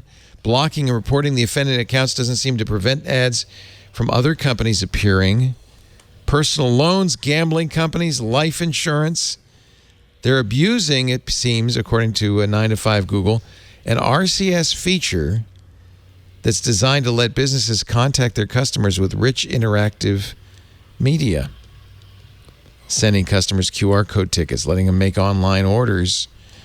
Instead, some accounts Google identifies as verified businesses are sending users in India a barrage of ads. Oh, my gosh. Did you see this tweet? This is... If you're wondering how bad the ads in Google Messages can get, I got all these in the last 7 hours. Oh. Rummy Circle, make a blockbuster entry.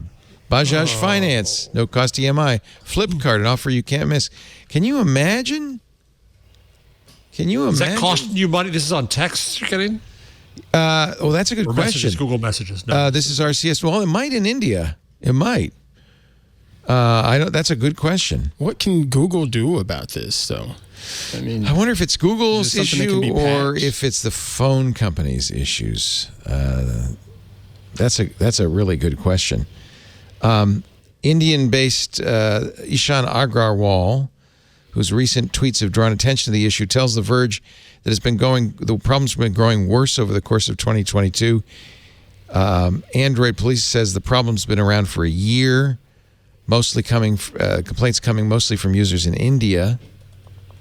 The only way to stop receiving ads entirely is to disable RCS support. what? Google did not respond to The Verge's request for comment. Oh, man. Wow. Thank you, John Porter from The Verge. We're actually on the, I don't know if anybody, anybody getting an upswell in robocalls and spam calls? Oh, yeah. Oh, my gosh. Yep. So, my phone rings and I don't even think about it anymore. It's just nonstop, right? It used to be, I'm like, okay, well, today is Thursday. I'm probably going to hear from my mother, so listen out for the phone ringing. That. Mom, your spam. Right. But now it's just ringing all the time, and I don't even. So I can tell you why I think the FCC, we've talked about this before, has an caller ID authentication service called Stir and Shaken, which they're going to require. Right now, T-Mobile, Verizon, AT&T all use it, and in theory could reject calls that aren't authenticated. And of course, no spammer wants their call to be authenticated because they want to hide who they are. Mm-hmm. But there is a loophole. Oh, of course. The FCC has been putting this off. The commission granted small voice service providers with 100 or fewer subscriber lines an extension until June 30th, 2023. And I guess but of course that's the one the spammers are using. They're using some VoIP service. Mm-hmm.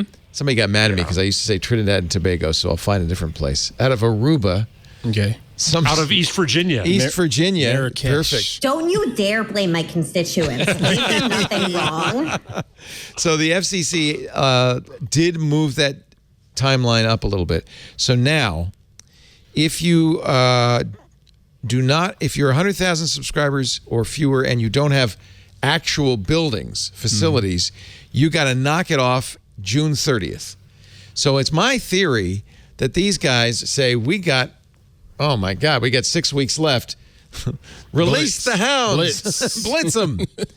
So let's see. But June 30th, it should get better. And then June 30th the following year, facilities-based phone companies, small phone companies, those with buildings, like the actual Aruba phone company or the actual East Virginia phone company, they will have to stop as well. And of course, then it's going to be up to AT&T, Verizon, Sprint, or T-Mobile, whoever your carrier is, to reject unauthenticated calls. Just say no, or maybe give you a switch that says, "Hey, look, if it's not stir, shaken, authenticated." Well, given I don't want to hear it. It's just as inconvenient. That means my phone is still going to ring, and I have to sit and. No, you need a permanent. You need a switch that says, "Just don't let anything unauthenticated come through," because your mom's authenticated. Right. Anything legit should be authenticated. So legit question here, because I don't do telecom policy as much. I know a little, but not very much. But like, are there small legitimate services and people who could be affected by this like negatively? Well, so I think spammers use VoIP, online only services. They're very cheap. You can send 1 million calls for a couple of bucks. I think those people probably really need to be stopped. But if you're the small East Virginia phone company. What about the Press Democrat trying to do a big Well, no, it's the phone company that has to implement it. And the Press Democrat needs to go through a legitimate phone company that's using stir and shaken. Okay. I don't think that's a hardship. I mean, I don't think it's expensive to implement. I'm sure it's a little complicated. But mostly I think these small phone companies are not implementing it because they make a lot of money selling, spam services to companies. Yeah. We've seen. Go ahead.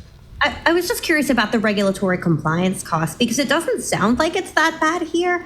I mean, I'd love to stop receiving spam calls. I'm just always worried about competition, and you know what? You're going to have to get your friends at RSI to get to work on this because that's a good question. I don't know why you wouldn't want to do this, but maybe there is a large cost.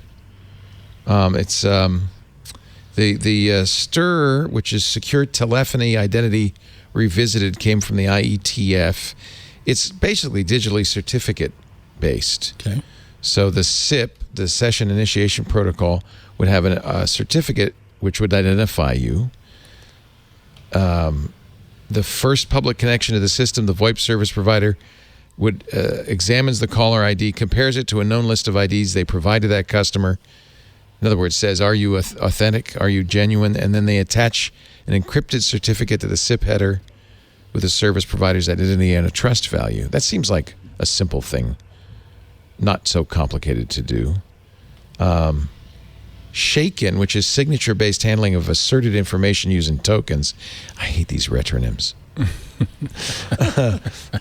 It's for public switch telephone networks to tell them how to deal with calls that have incorrect or missing STIR information.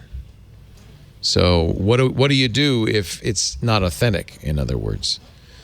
And this has been going on. The FCC started talking about this 3 or 4 years ago because of the epidemic of robocalls and spam calls. What caused the... because it was working for a while. What was working? When you did the do not call list, and I joined that list, some years ago, and for a while my phone was a phone. What happened? Is it because do not call sold something potentially? No, no. I don't think. I think. I don't know, but I'm going to guess that because of voice over internet, it's dramatic. It's the same reason spam is through the roof. It's dramatically cheaper to do this. You can't tell who's who. And do not call works in the U.S. Do not call, all of the prohibitions against spam and robocalls that we have in the U.S. work, but most of these people are outside the U.S. using small VoIP-based phone companies outside the U.S., outside jurisdiction, and can't be stopped. There have been a number of notorious spammers arrested and prosecuted, and I think they're in jail now. Mm-hmm. But it didn't make a dent in it because most of the people are overseas, I believe. 26, against robocalls. 26 billion calls in 2019 between January and October. $46 billion is the estimate in 2020. So it's almost doubled in a year. So you're right to say something's going on. And of course, the latest thing is, you pose as a local exchange, same area code, same 3-digit exchange. And now the latest one comes from your number. Mm-hmm. It's your number calling you all the time. All the time. Yeah. That's how you know it's right. That's how you know that's it's wrong. Completely illegal. Easy. Neighbor and neighbor spoofing, which is using the same area code or the same area code in exchange, is completely illegal. Doesn't stop these people because they're not in the U.S. They're not here. Got it. But Stern Shaken would, because the Carls wouldn't even go through. They'd say, well, what's your authentication? What's your certificate? And they go, well, I'm not telling you that. Well, then you're not going through. But that is going to rely on the phone companies doing it. And I suspect there's money in it. That they may be getting kickbacks. Who knows, Yeah, I bribed them from my Senate seat. Yeah. It's you. I thought so. Canada has already implemented this, by the way. So ask your Canadian friends how many robocalls they get.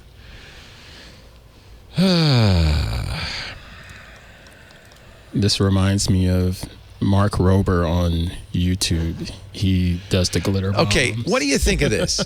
So I have some qualms about this. So Mark Rober, famous NASA scientist, has been doing this to porch pirates for some years, right? Mm-hmm. He makes these boxes that look like valuable Amazon packages, fills them with stink bombs and glitter and and cameras, so that you can get video of the perpetrators, the porch pirates, opening up and horrified, throwing them out the window. So what's the latest? What did he do recently? Well, he got one or two of those call centers in India shut down. He sent them to call centers. They set up a team and did a lot of recon and apparently was able to pull it through. He sent them not only stink bombs and glitter bombs, he sent them cockroaches. I'm not, honestly. I love that. You see, I don't. I feel like, look, these people are horrible. I understand. Here's the video of them opening the glitter bomb and being horrified. Calcutta, mostly in India, right? Mostly India. I feel bad for these guys. Mark has no compunction. I feel like this is vigilantism. Yeah. The city needs a hero. Gosh, he's good. Not the hero we want, but the hero we need. So I'm genuinely jealous of his success because with the romance scammers, usually what I'll do is when he asks for my number, I'll send him to the FTC romance scam line. And to my knowledge, I've asked the FTC to I don't know if they would, but to let me know if they were able to catch anyone from that. And I've tried. Get a prize. I should get whatever he was going to steal from me. I should earn from the FTC, I feel like. But I was upset because I don't think I've ever successfully caught them. I've tried. I've been hey, call the FTC. This has to do something. And I just don't think it's enough, unfortunately. So I'm very jealous of his success. Well, it wasn't successful with the law enforcement in these places until he got a lot of attention. And then finally, law enforcement did start to come in and roll these things up. But they'll be right back. Look. Yeah, they'll find a way They'll around be bribed. it. They'll bribe the law enforcement. They'll be right back doing it again in a month. I don't know. I just feel like it's vigilantism. I guess I don't know. Is it okay to do something horrible to another person if they're just because they're doing something horrible to other people? And do these guys know what they were doing even? That's the other question. Is it some schmuck who needs a job? Yeah. And it's not. Well, I guarantee you it's some schmuck who needs a job. Well, the way the video played out was the people that are hired, they're going to work for said company that does whatever customer service for somewhere else. That's what they say legally. During the day, they do customer service. Right. That's what they say on paper legally. But there's another floor upstairs, if you will, that's sort of, locked off and everything. But that's where the real money is being made. So the legal stuff is just the front to cover up the... Yeah. I feel bad. Well, I think the morality of the vigilantism, I think it boils down to, was it funny? And I think it is. If it's funny, it's okay. See, if you All right. look at this screen. The call centers, they're legit call centers. Yeah, no, I understand. I don't know. Something about this bugs me. But all right. Is it a problem for him delivering glitter packages or putting glitter packages on the front porch? You have a problem with that? No. For some reason, it doesn't bother me. Because he's a suburban guy who wants to get his packages. No, we don't have any porch pirates, but I mean, those guys, yeah. Because I didn't worry about porch pirates. You're right. I didn't bother them for a long time Didn't until bother I about started them. noticing it was picking up in the news. It's like, well, crap. So I had to start looking out and put cameras up at our place just to make sure. And yes, we have had people wandering into the yard before. Yeah. Like, what the hell are you doing here? You make a good point. It doesn't bother me that it did it to porch pirates. I feel bad for these poor guys in India who are probably, making 500 rupees a day. What about if we're a disinformation person in Belarus? Pardon? Is that okay? If it were a disinformation farm in Belarus, you okay with that? I don't know. And you know what? I think what Shoshana does to romance scammers is perfectly fine. I don't know. Maybe it's just me. Breaking news: Google declares bankruptcy. Oh, come on. In Russia. Oh, okay. Well, no, that's a big deal. Line 87. Okay. All right. Bankruptcy in Russia. I don't even understand what that means. Their bank accounts got seized. Oh. And so I think it's also a way to say we don't owe anybody anything. We got no rubles. Yeah. So they filed an intention to declare bankruptcy after the seizure of its bank account made it untenable to meet financial obligations. Well, yeah. Here's some McDonald's coupons for you. Yeah, really. And speaking of scammers, apparently there are more than a few McDonald's opening in Russia now from copycats. I think that's hysterical. Hilarious. It's not a Big Mac if it's not under the Golden Arches. I just want to say. Do they have all-day breakfast? Well, that would be different. That's a good point. If I can get it at McMuffin at 4 p.m. Does the ice cream machine work? Does the ice cream machine work? That's not a McDonald's. In Soviet Union, Flurry machine spins you. Chinese internet censors try a new trick revealing users' locations. On your message. Okay. So we've seen this before where they shamed jaywalkers by putting their picture up on billboards saying you're jaywalkers. Apparently, shaming in China is a very effective tool. Yeah. Displaying social media users' locations beneath their posts. Authorities say the location tags, which are displayed automatically, will help unearth overseas disinformation campaigns. So they're not going after Chinese citizens, just Americans, let's say, or Russians trying to publish disinformation in China. Isn't the same practice in place for people that write bad checks or something like that? Well, yeah, they do a lot of social shaming. We know that. Yeah. This isn't about that though. This is saying, look, this doesn't come from inside the country. This is coming from outside. Yeah. Those who appear to be getting online from abroad, even if they're using a VPN, are treated as foreign agitators and spies. So there's maybe a secondary benefit. This also prevents the use of VPNs, right? That's interesting.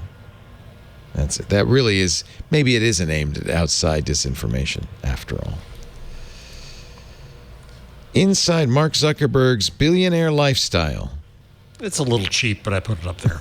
His $400 T-shirts. It's just another chance to look at his house, which is fine. Yeah. And his Lamborghini. Yeah. By the way, Mark, you can go to Buck Mason and get them for a lot. Yeah, I'm like, really, dude? It'd actually be. Come on, and he's it'll getting feel them good. Brunello Cucinelli, $400 T. Why would a T-shirt be $400? It does look good on him though. Okay. It makes him look good. Okay.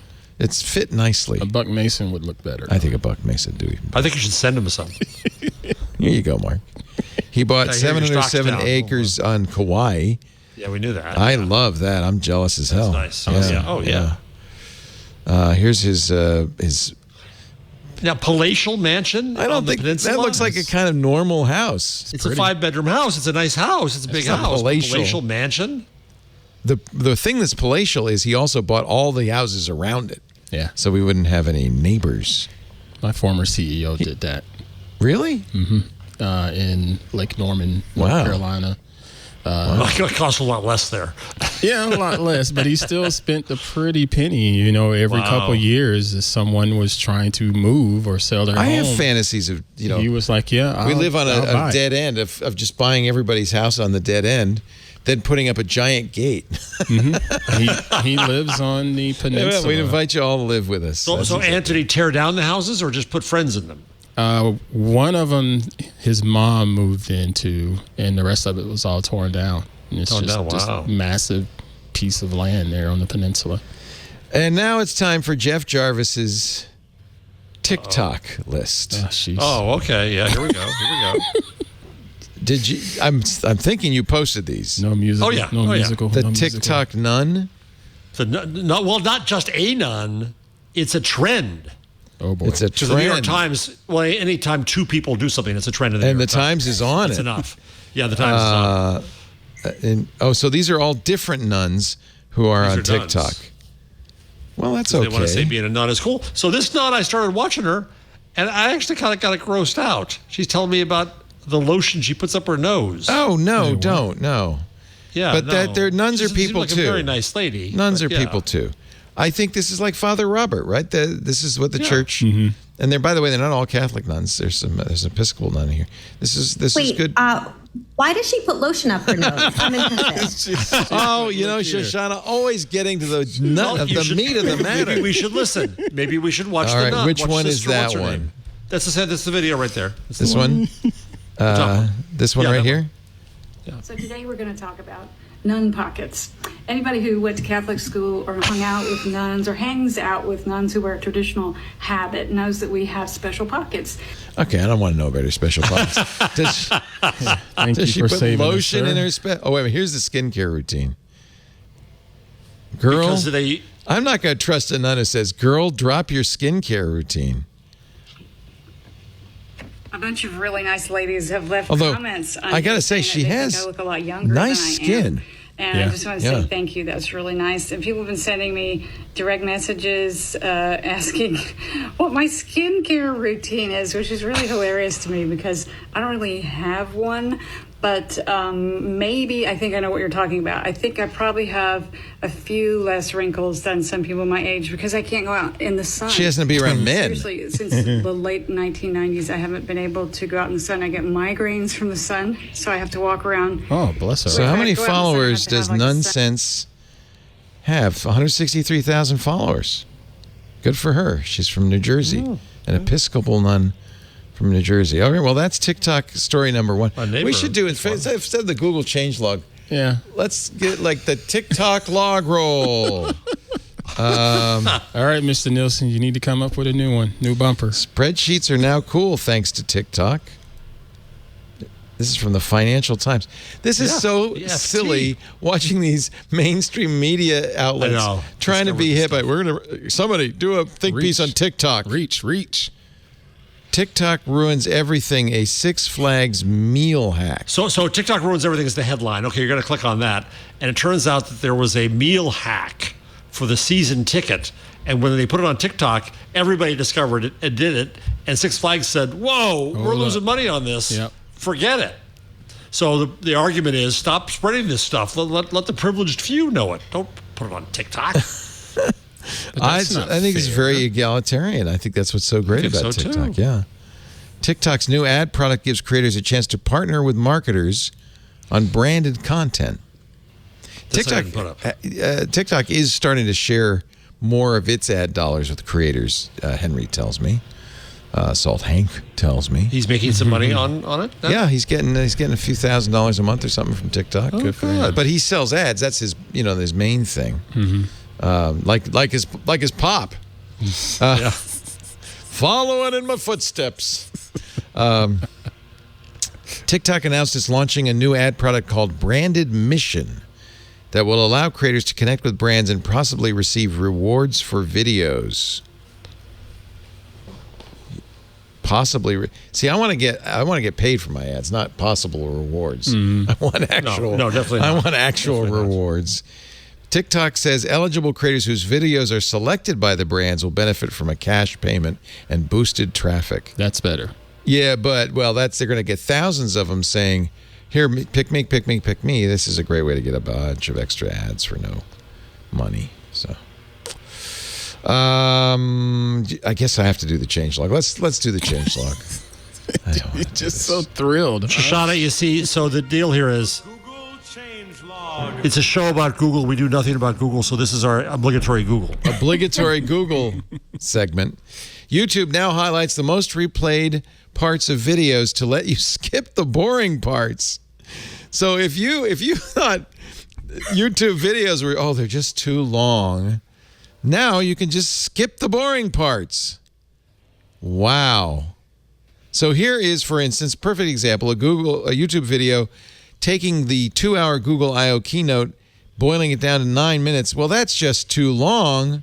So I'm gonna just see the most replayed parts. Interesting. Short attention span much? All right, that's fine. Google's new security branding for Android.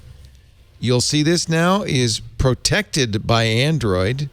Okie dokie. Protected by Android. The Android YouTube channel uploaded a 50-second video about how the OS is all about keeping you and your information safe. I am all about that. So you can focus on what matters most. Even they did it in 15 seconds because they knew people would skip ahead. Let's just see. Protected by Android. These people look very happy they're protected. Can we skip ahead to the most replayed part? Yeah, I agree with you. I'm bored already. I'm so bored. You know what's interesting about this video? There is no most replayed part. Right, because it's only 15 seconds. Nobody wants it. It's done. Okay, thank you. Bye. End of the video. We just skipped to the most replayed part.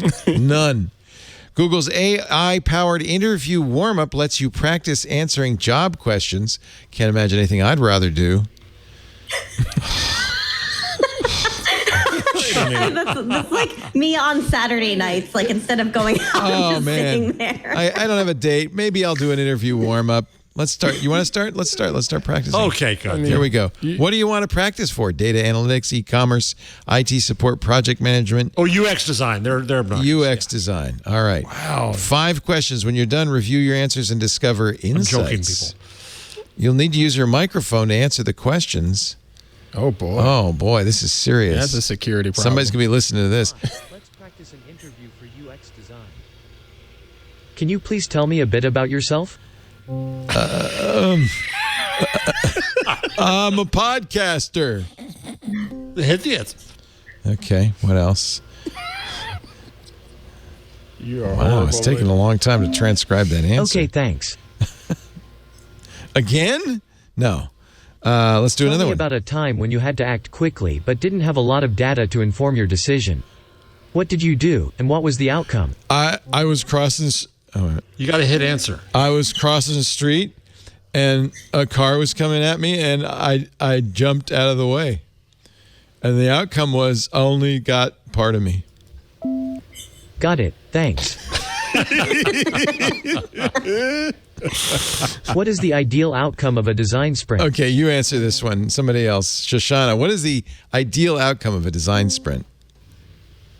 You just go fast. You just go fast and you do it hot. That's the design sprint. Do it as fast as you can. You sweat as little as possible. And sweat as little as possible and hope you win. Got it, thanks. You're welcome. I wonder if it's What going to... approaches can you take to create well-defined UX research questions? I asked Shoshana.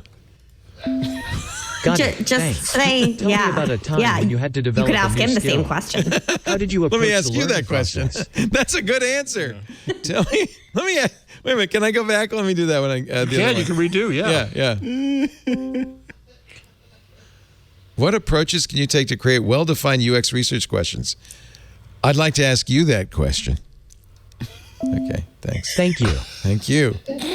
You can't even answer you. It can't. It doesn't. It's so boring. Tell me about a time when you had to develop a new skill. Ant, tell me about that. I was painting and I wanted to watch it dry. And how did you approach that, Ant? Very carefully. Yes, and that's the right answer. Thank you. Okay. Let's see. Congrats. You did it. Let's review. You want to save these answers? No.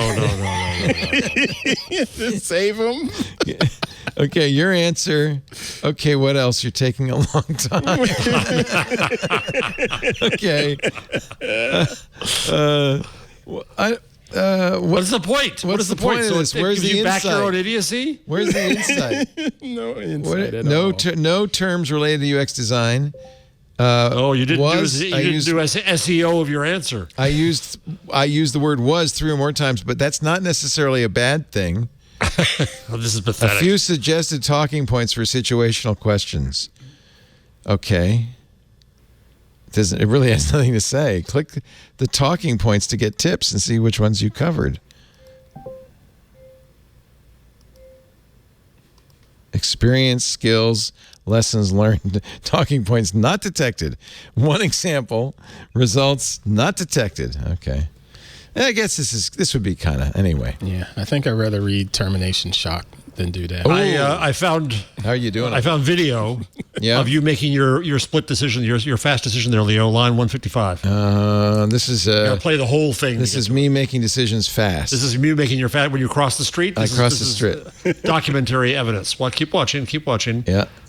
Oh, and keep watching more. Oh, dude, and then keep watching. Keep watching. What? He had a car catch the car before it hit him. That was brilliant. That was really brilliant. Was that Loki? And there he is. He's fine. Is that Loki? Yeah, he walks again. Yeah, he's fine. So this car hits that car. For those of you not watching, guy's crossing the street. Car hits a car, goes flying at him. He looks like he got hit, but in fact, no. Another car, it landed on his roof. And get ready. He comes back to say, "Is everybody okay? Did anybody get hurt?" Rather calmly, I think. He just walks back. Wow. I think that was Steve Martin from The Jerk. Squished. Okay, thank you. This looks like a scene out of that. Okay. Back to the change line. What a wonderful distraction. Next Hub Max is rolling out. Oh, remember that thing where they showed it at Google I/O? Mm-hmm. Where the woman was she was asking questions of her Next Hub Max, and instead of having to say, "Hey, G," she just glared at it and it answered the questions. Mm-hmm.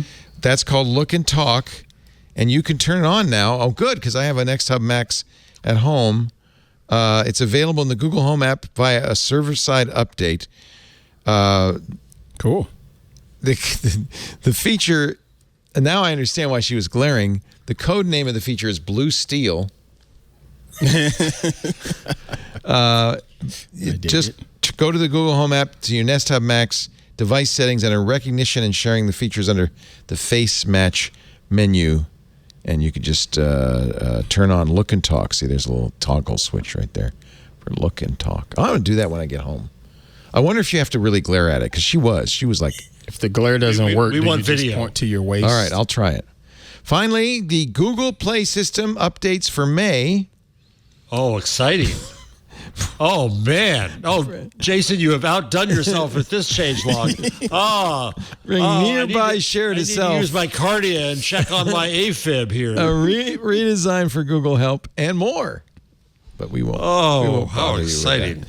And that's the Google changelog. Here Best from segment of this show. An aptly named website, tedium.co. A list of failed iPods. A little bit of memory here. Yeah. This is the Kane Kramer. Oh, these are players that never made it. Well, no, there's some that didn't make it. It's prior art. Big. Yeah. Kane Kramer's IXI, designed late 70s. Wow. I didn't know about that. Yeah. Yeah, I think this probably had to do with a patent lawsuit. Oh, actually, get this. So this kid, when he was 23 years old, did this sketch on paper of an idea for a player in the 70s that was very much like the iPod. He struggled to move his prototypes past the idea stage due to business challenges. When the time came to renew the patent, he didn't have the money. Years later, Apple took advantage of this fact in a lawsuit, citing Kramer's work as prior art, hiring him as a consultant. Wow. Well, he finally made his payday. Yeah. Saying, see, your patent for the iPod came later. This is the AT&T Flash Pack digital music player, a barely released pre-MP3 music player. Kind of looks like a Walkman, right, with flash memory for the mid-90s. I remember this, the Audible. It was awful. The Audible had nothing to do with the Audible books. It just was the name Audible. 1997 Audible mobile player. Well, no. Wait. Go back. It was Audible. This is the Audible one. Audible Words to Go.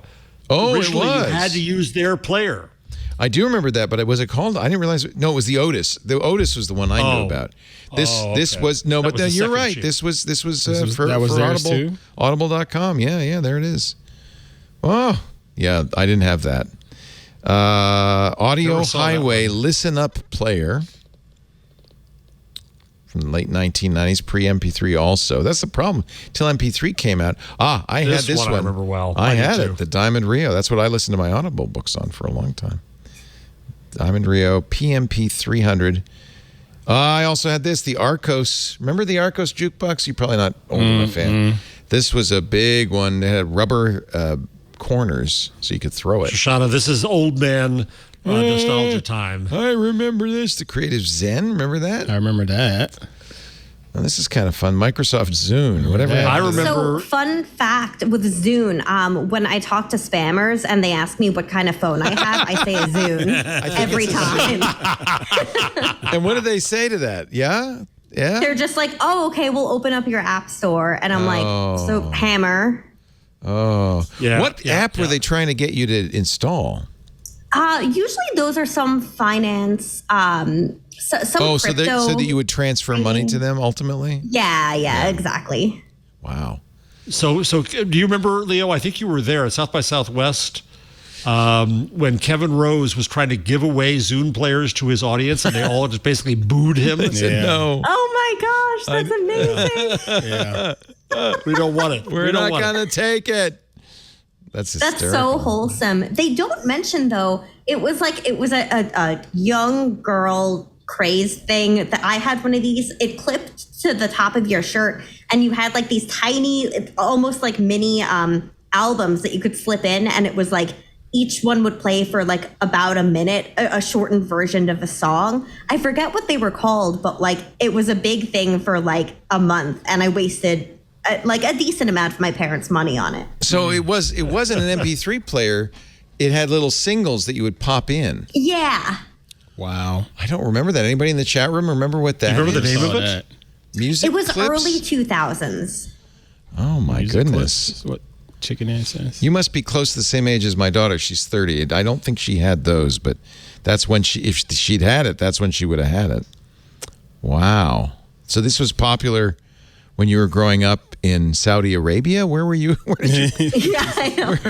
On Long Island. Long A lot Island. of us got it. And like all the cool girls had these like that's so cool. tiny crap things. It was kind of an interesting concept, Hit but like when clips. you're like, oh man, Tiger hit things clips. move Oh, past we that found it. fast. Thank you. Hydrate, yes. Thank you, Scooter X. Scooter X and Adam 24. In fact, he's not only found it, he's found a place you can buy one right now. Should we get it? How much? Let's see. Let's go to we go. eBay. Let's go to the listing. It never fails. $192. But wait a minute. No. It's not just one. It looks like, is this what you're talking about? Yes. And look at all the music you get. Aaron Carter, I Want Candy. Remember that one? I Want Candy. Hillary Duff, Why Not? Nope. Britney Spears, Oops, I Did It Again. You can totally identify where the era from this. Hanson. Backstreet Boys, Shape of My Heart, Oh my. Pink. Is it Most Girls? Wow, this is great. All right, $192 seems a little pricey. Yeah. Should I just make an offer? Because I'm I gonna. don't. Offer Don't you $10. want this, Shoshana? Offer them $10. I do. I do. So I have an N64. I had to toss it. It finally. I I didn't take care of it, but I have the controllers. So I obviously tied one to my face at one point to make N95 jokes. You know, like people are walking around without their N64s. You're terrible. I know. That's so awful. Oh my God. Oh my God. So what? Okay, so I get this yellow thing's the player. That's what you clip to your shirt. Right. What are these big boom boxes? What are these little boom boxes? Oh, I don't remember those. Maybe those were another version of it. Like maybe my parents weren't rich enough to like buy me the real, you know, They didn't Tiger get you X. the real one. Oh, the bitterness still comes out in her voice. Oh, wait a minute. No, we can just Parents. we can just get the $37 for the red one plus 3 Simpsons clips. Homer, Bart, and People of Springfield. Oh, I didn't know that was an option. Oh. Well, so these weren't very long, right? 2 minutes or something? Yeah, about there. So it's probably just over and over again. Wow. This has 17 song clips, 2 boombox players. Yeah, those were the fancy one. 2 personal players. Wow. Oh, and look, Disney even had them. This is Disney's Toon Kid Clips gosh. Tiger Electronic Jungle Capitalism Book at its retro best. music player. Wow, I missed this whole thing. Boy, yeah. Lucky us. Yeah. Yeah. This was a very brief moment in time. It was really, really the golden age. What boy band were you into? So here's the funny thing. I didn't like music then. I just wanted them. I had Madonna. Oh, I've always been a geek, but like You hadn't met SpongeBob yet, so it was around that time that I met okay. SpongeBob. Okay. But I didn't always get into fads, but the ones I did, I was very big on, and like whether it be Pokemon or that, I really wanted it, and it was Madonna.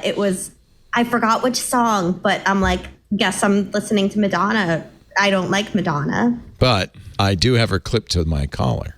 Yeah. Wow. Yeah. Yeah. And that's what It's really very counts. useful, you know, that minute 50 seconds every now and then, you know. Is there anything I missed in the rundowns that anybody really cared a lot about? Because God knows I didn't. Thanks to my eternal... Once you did none TikTok, None TikTok what else is there really to brought do? it down. I got to tell you. All right, let's take a little break. Picks of the week coming up in just a bit. But first, I'm going to close out the FCC's. Here we go.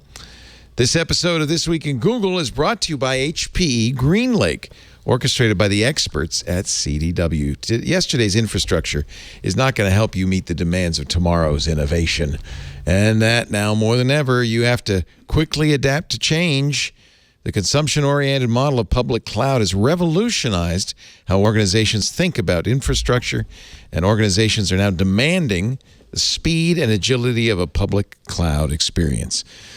But many workloads remain on-prem. You know why? Complicated legacy applications, data sovereignty issues, compliance issues, and of course, the challenge and gravity of migrating sensitive data. And if you're in the IT department, you know you're caught right in the middle of this, trying to satisfy, the demands, the growth of your organization while struggling to manage disparate data and expected to do it all at budget. I'm sure you've been saying, I want to go in the cloud. Please, can we move this to the cloud? Well, HPE GreenLake and CDW can provide a seamless, scalable cloud experience across your entire organization so you can easily manage from anywhere, no matter where your data and applications live, on-prem, public, and private clouds. Yes, you can have all three. Trust HPE and CDW to automate your processes so that you can focus on the next big thing. CDW can help you get the most out of your unique and complex data needs by assessing your organization's needs and designing and implementing a tailored HPE GreenLake solution to modernize your business and meet your digital transformation goals. Once implemented, CDW also provides ongoing management, freeing up your staff to focus on innovation. Seamless cloud experience across all your organization's apps and data, thanks to the as-a-service model that meets you at the edge. Scalability that provides instant increase in capacity, giving you the flexibility to match your growth and meet demand. and streamlined management of all your data and applications within a single platform, providing simplified operations and accessibility from anywhere, giving you back time to focus on innovation.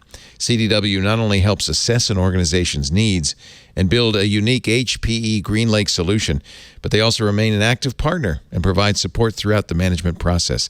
CDW experts also bring decades of experience designing, orchestrating, and managing strategic cloud solutions that help you unleash the full potential of your investments, giving you back time to innovate and dream bigger.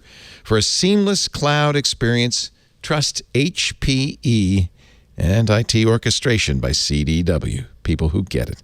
Learn more at cdw.com/HPE. That's cdw.com/HPE.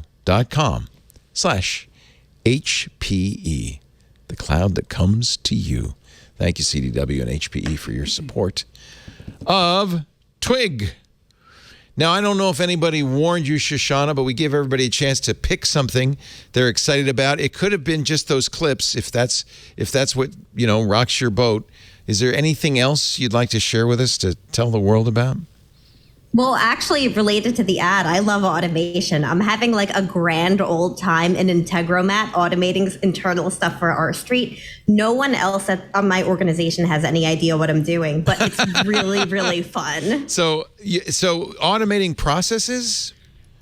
Yeah. So I had one automation that every time we got a media mention or an op-ed, so basically we got an alert that we're in the news somewhere, whether we're creating it or we're in it. So I had an automation that said, okay, does the author match one of our scholar names? If yes, it's an op-ed. If no, it's a media mention. Then I have a regex to find the name within the media mention if it exists. And then it'll tag appropriately. It updates custom fields, throws everything in. It's fun. Nice. It's formerly Integromat, now called Make. They changed their names, darn them. I use in a more primitive way, I use Zapier to do stuff. That's mostly what I use. I need to use Integromat/Make for some more complex things because Zapier is amazing. I'm a huge, huge fan of them. And they've been really helpful when I ask them dumb questions. But and I find it more user friendly. But there are some data limits that even if you have the highest Zapier plan, you're not able to do it. But we have 50 automations that do so many different things, and I'm just having a blast figuring out how stuff works. And everyone's have fun, I guess. So it's you're using it kind of like a clipping service almost. Sort of. So that's part of it. I do other things too. It sends me reminders. It sends out newsletters and automated emails. It takes data. It organizes some of our internal systems. It's easily one human at our organization. So that's impressive. Are you use grep? Are you a coder? Are you a programmer? No, I'm bad at learning languages, whether regular languages or code. I'm really bad at it. So I just kind of figure out what I need. I grab code from Stack Overflow and stuff like that as I need. But it's fun. That's what everybody does. Yeah, I was going to say that's what the pros do. Very cool. We're going to say Integromat is your pick of the week.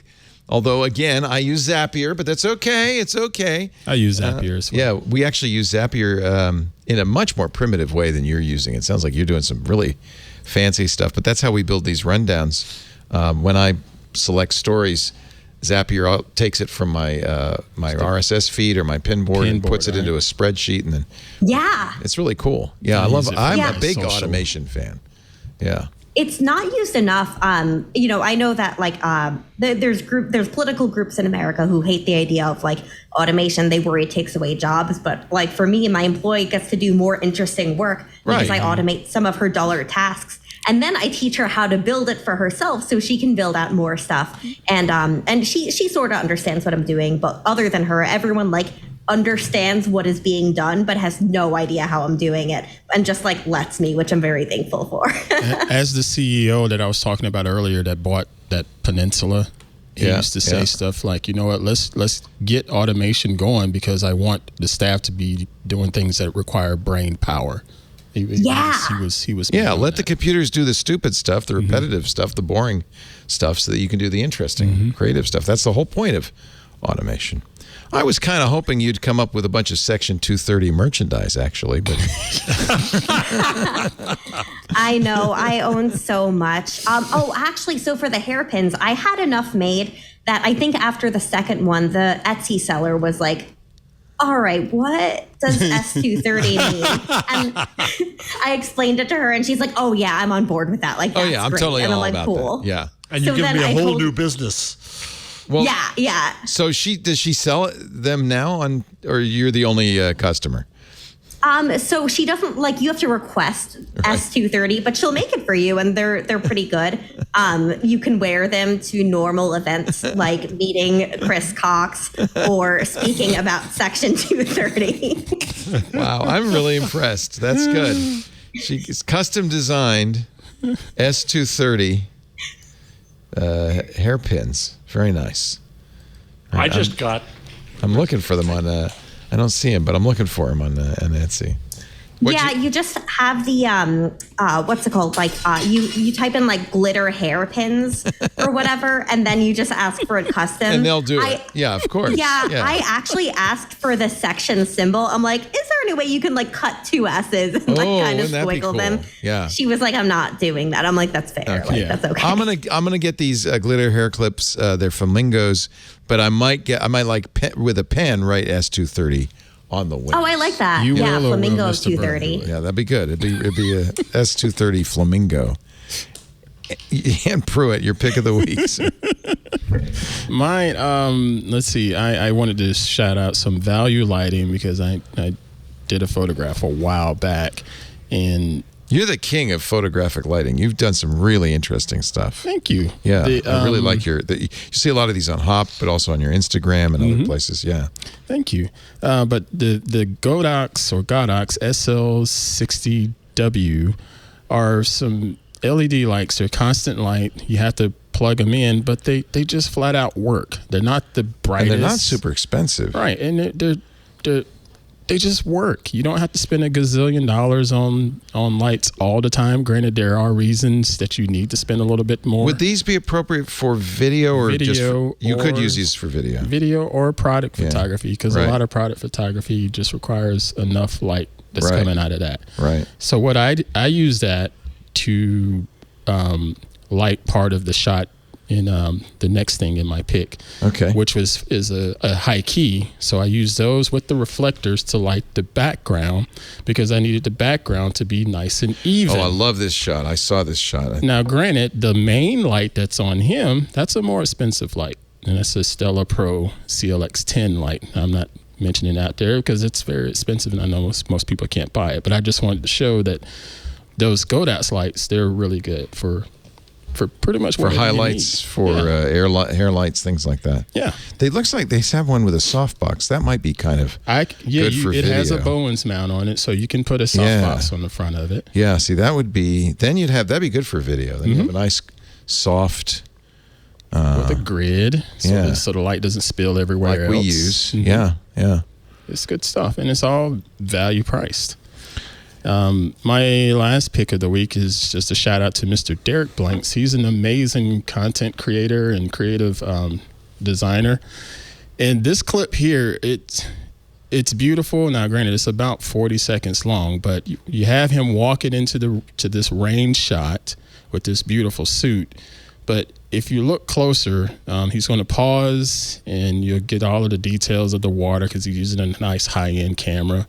But watch the water droplets. Off his head. Whoa. Oh, they're going backwards. They're going back, but just keep watching. The water is starting to recede, but watch the transition from the blue suit. Oh, look at that. He is so good. He and his team, they're so good at all of their green screen. That's very cool. And video effects. And I can do a morph effect, but that right there, I was like, okay, all right, I can't touch that, man. That's nice. That's fun. Morph effect and reverse the raindrops. Just absolutely beautiful. He's pretty inspirational. Every time I see him, I think about the hard head because the hard head sort of acts like him. And I've told him, I said, look, he does internships every year. Be a good internship. So stay on his radar. Yeah. You know. Look at the drops going backwards. That's hysterical. Yeah, the water's going back. Yeah, love it. Beautiful work. And of course, you could follow Ant's beautiful work, Ant_. Pruitt on the Insta. Yes, please. You really Thank like you. that Insta? Well, it's photography. It's photography. It's photography. Now, Yeah. granted, there's a lot more video showing up in there now, so you'll see me shooting more video content on there. But it's photography. I see a lot of beautiful images there. That's nice. Thank you. Thank you, Aunt Pruitt. Jeff Jarvis, you got a number for us? Well, first I got a pin. I got this. I'm very What's proud of that? this. Is it a Section 230 You pin? can't see it. No, it's a Linotype 25 year service pin. Look at you, nerd. Wait a minute. You got to earn that, man. You can't buy that on eBay. What are you doing with that? That's no good. Line of So type 25 I would years do of a story service. about nanobots cleaning your teeth, but that was too. So instead, That sounds this would be funny, but it's not. So I just want to warn you because before we have hilarity. Oh, no, this is Grubhub- terrible. Yes. It is. Grubhub yesterday from 11 to 2 in New York did a $15 off order, warning no restaurants, and they got Or delivery drivers. They didn't tell any of the With- delivery people either. told nobody. Man. So one restaurant lower down BuzzFeed article said that there were 6,000 orders a minute. Dude. One restaurant received 200 orders in the first 5 minutes. They didn't know what was happening. It was just spitting out of the machine. They were making food. They couldn't get delivered. They were not getting paid. Wait a Just, minute. you know, Now, who another- pays the $15?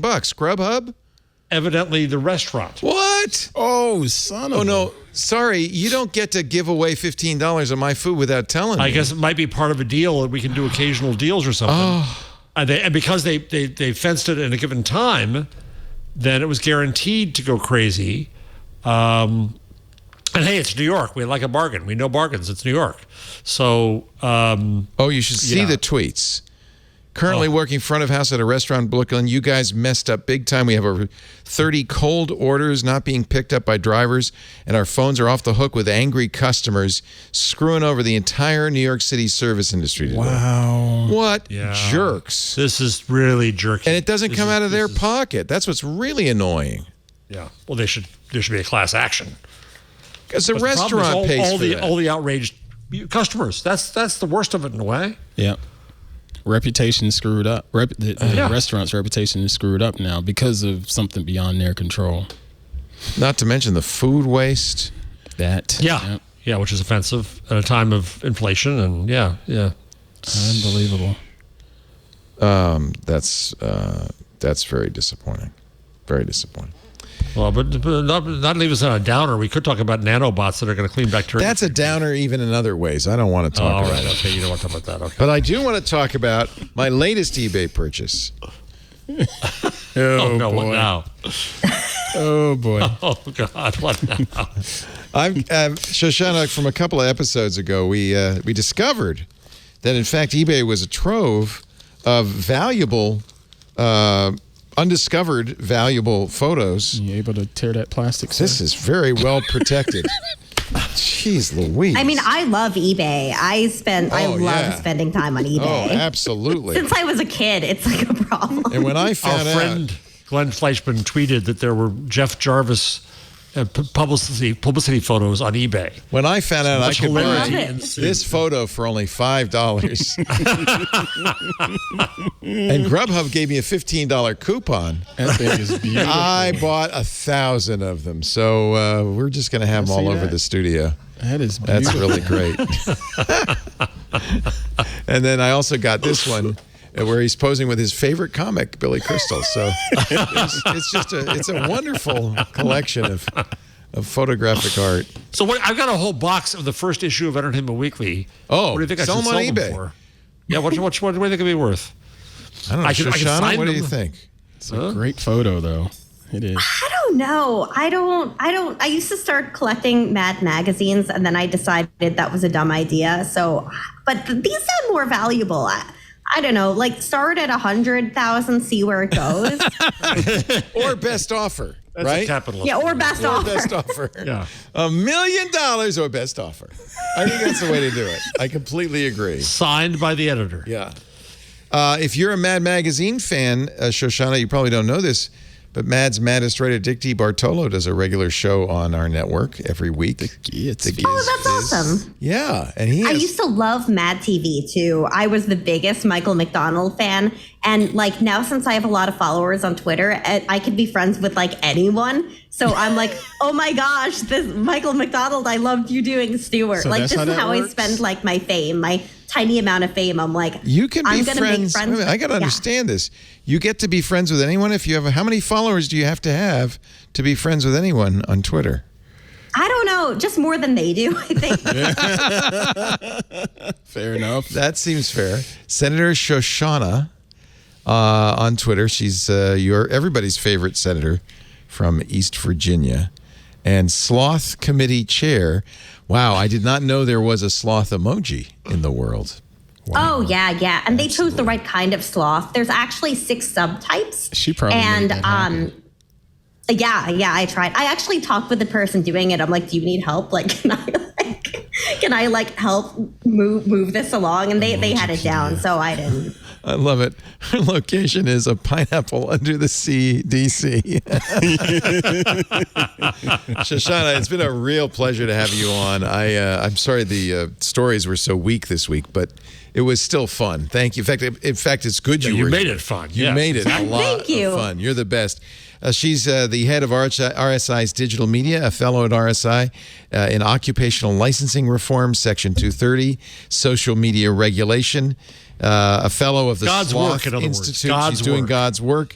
She's an expert at Fed SOCRTP, which is was that the Federalist Society? No. Yeah, it's a regulatory transparency working group. Perfect. So mostly licensing reform. Nice. A policy wonk, obviously, with a great sense of humor. Giant nerd with a great sense of humor. It's been really fun having you on. Please come back soon. Oh, yes, please. Oh, my gosh. You guys are the best. I had such a blast. Oh, if you like this show, come back. What do you say? This was terrible. In other shows? You took Glenn Fleischman for the big kids table. Jeez. Well, maybe Shoshana will be on the big kids table. That's good. Oh. Thank you, Jeff Jarvis. Jeff is the director of the Townlight Center for Entrepreneurial Journalism at the Craig Newsmark Graduate School. At the city of New York. Craig Newmark. 02902. Thank you for all the good work and good pictures and good fun on the Club Twit Discord. Boy, that is a great place. Thanks to you, our community manager, Aunt Pruitt. We're having a lot of fun. Some big events coming up, I see. Yep. Next, that's tomorrow. That's tomorrow? Jerry Wagley's coming up. He is, believe it or not, I never heard of him, but apparently he's VP of Operations at Twit. Best as Snow Goat. Who knew? So that'll be interesting. I have some questions.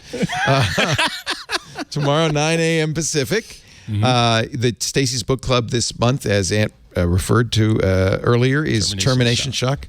Are you still reading it, or did you give up? I'm still reading it. Well, I haven't read it in a couple of days because I've been in a bit of a bad mood, and I didn't think that was. It's on my list. I got to finish the Trip Mickle interview. I'm doing After Steve, Trip Mickle's book about Apple tomorrow on a special triangulation, 1:30 Pacific on twit.tv. We should also have the club in there for that as well.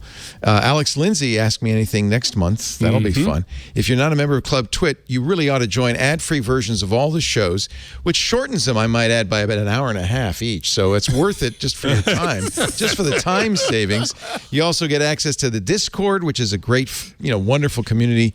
Lots of fun, not just the shows, but all kinds of topics, including cryptocurrency, anime, gaming, ham radio, philosophy and science, beer, travel, and the Twit Plus feed, which has stuff that doesn't make it on the show, including Dick DiBartolo's fabulous Giz Fizz, Stacy's Book Club, the Untitled Linux Show, and a lot more. We also use the club to promote new shows like This Week in Space, which we started in the club. We've got a new show coming with somebody that's going to be very exciting. We're going to start that in the club, give club members a chance to support that before we can get ad support for it. So it's important. It really helps us out. Twit.tv/club twit. And don't forget, We also have dancing sloth in the club, so it's a lot more fun to be in the club than not. Twit.tv, $7 a month. Did I say that? Fastest moving sloth. Look at that. I've No ever sloth seen. every day. That's just probably sped up. That's over a period of months. Oh, okay. Twit.tv/ Looks like that sloth is in the Amazon store. It does, doesn't walk it? out with just a grab just and a go. paw print. A grab and go Yeah. sloth, which is good. I'm sorry, you have two. A couple of claws. fingers, yes. Yeah. We do this show every Wednesday, 2 p.m. Pacific, 5 p.m. Eastern, 2100 UTC. You can tune in, watch it happen live at live.twit.tv or after the fact, twit.tv/twig on the website. We have a YouTube channel dedicated to the show. And, of course, you can subscribe on your favorite podcast player and get it automatically the minute it's available. Make sure you leave us a 5-star review. Is this the governor?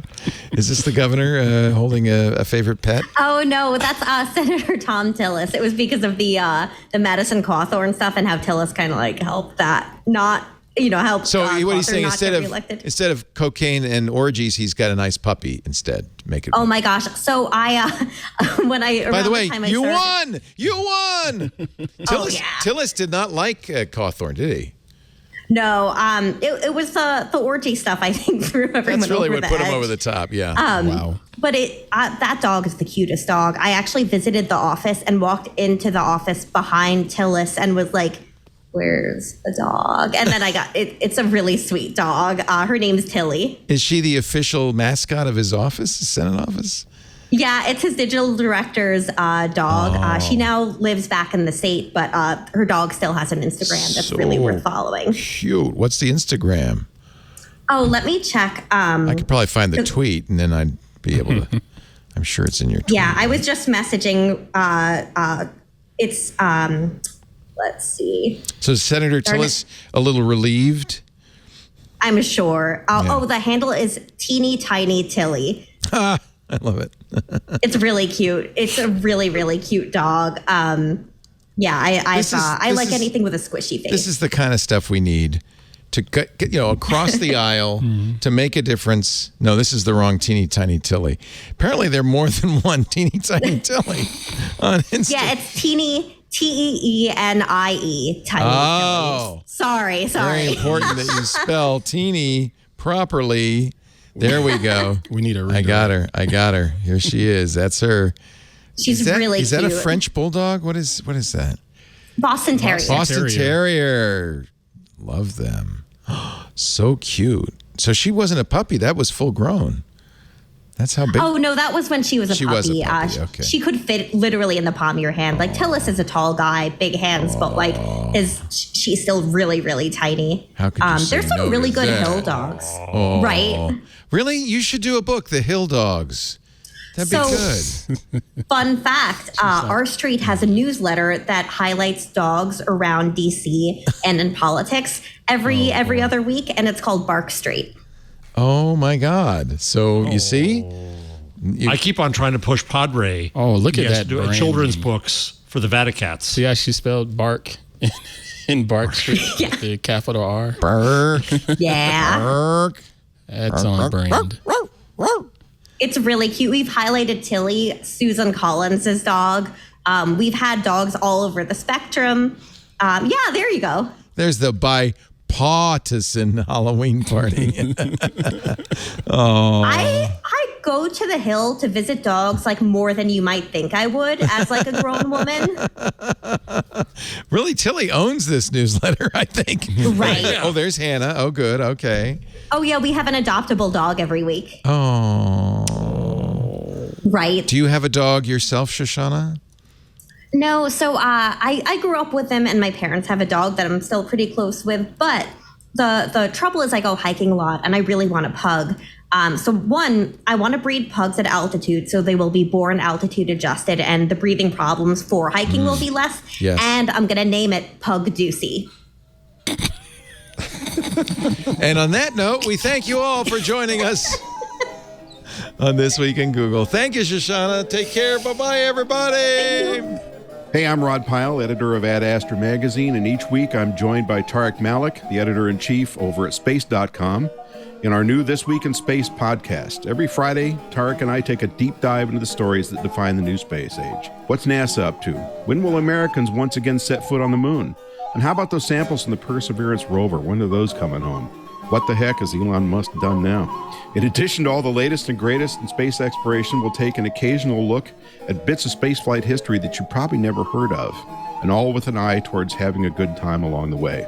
Check us out on your favorite podcatcher.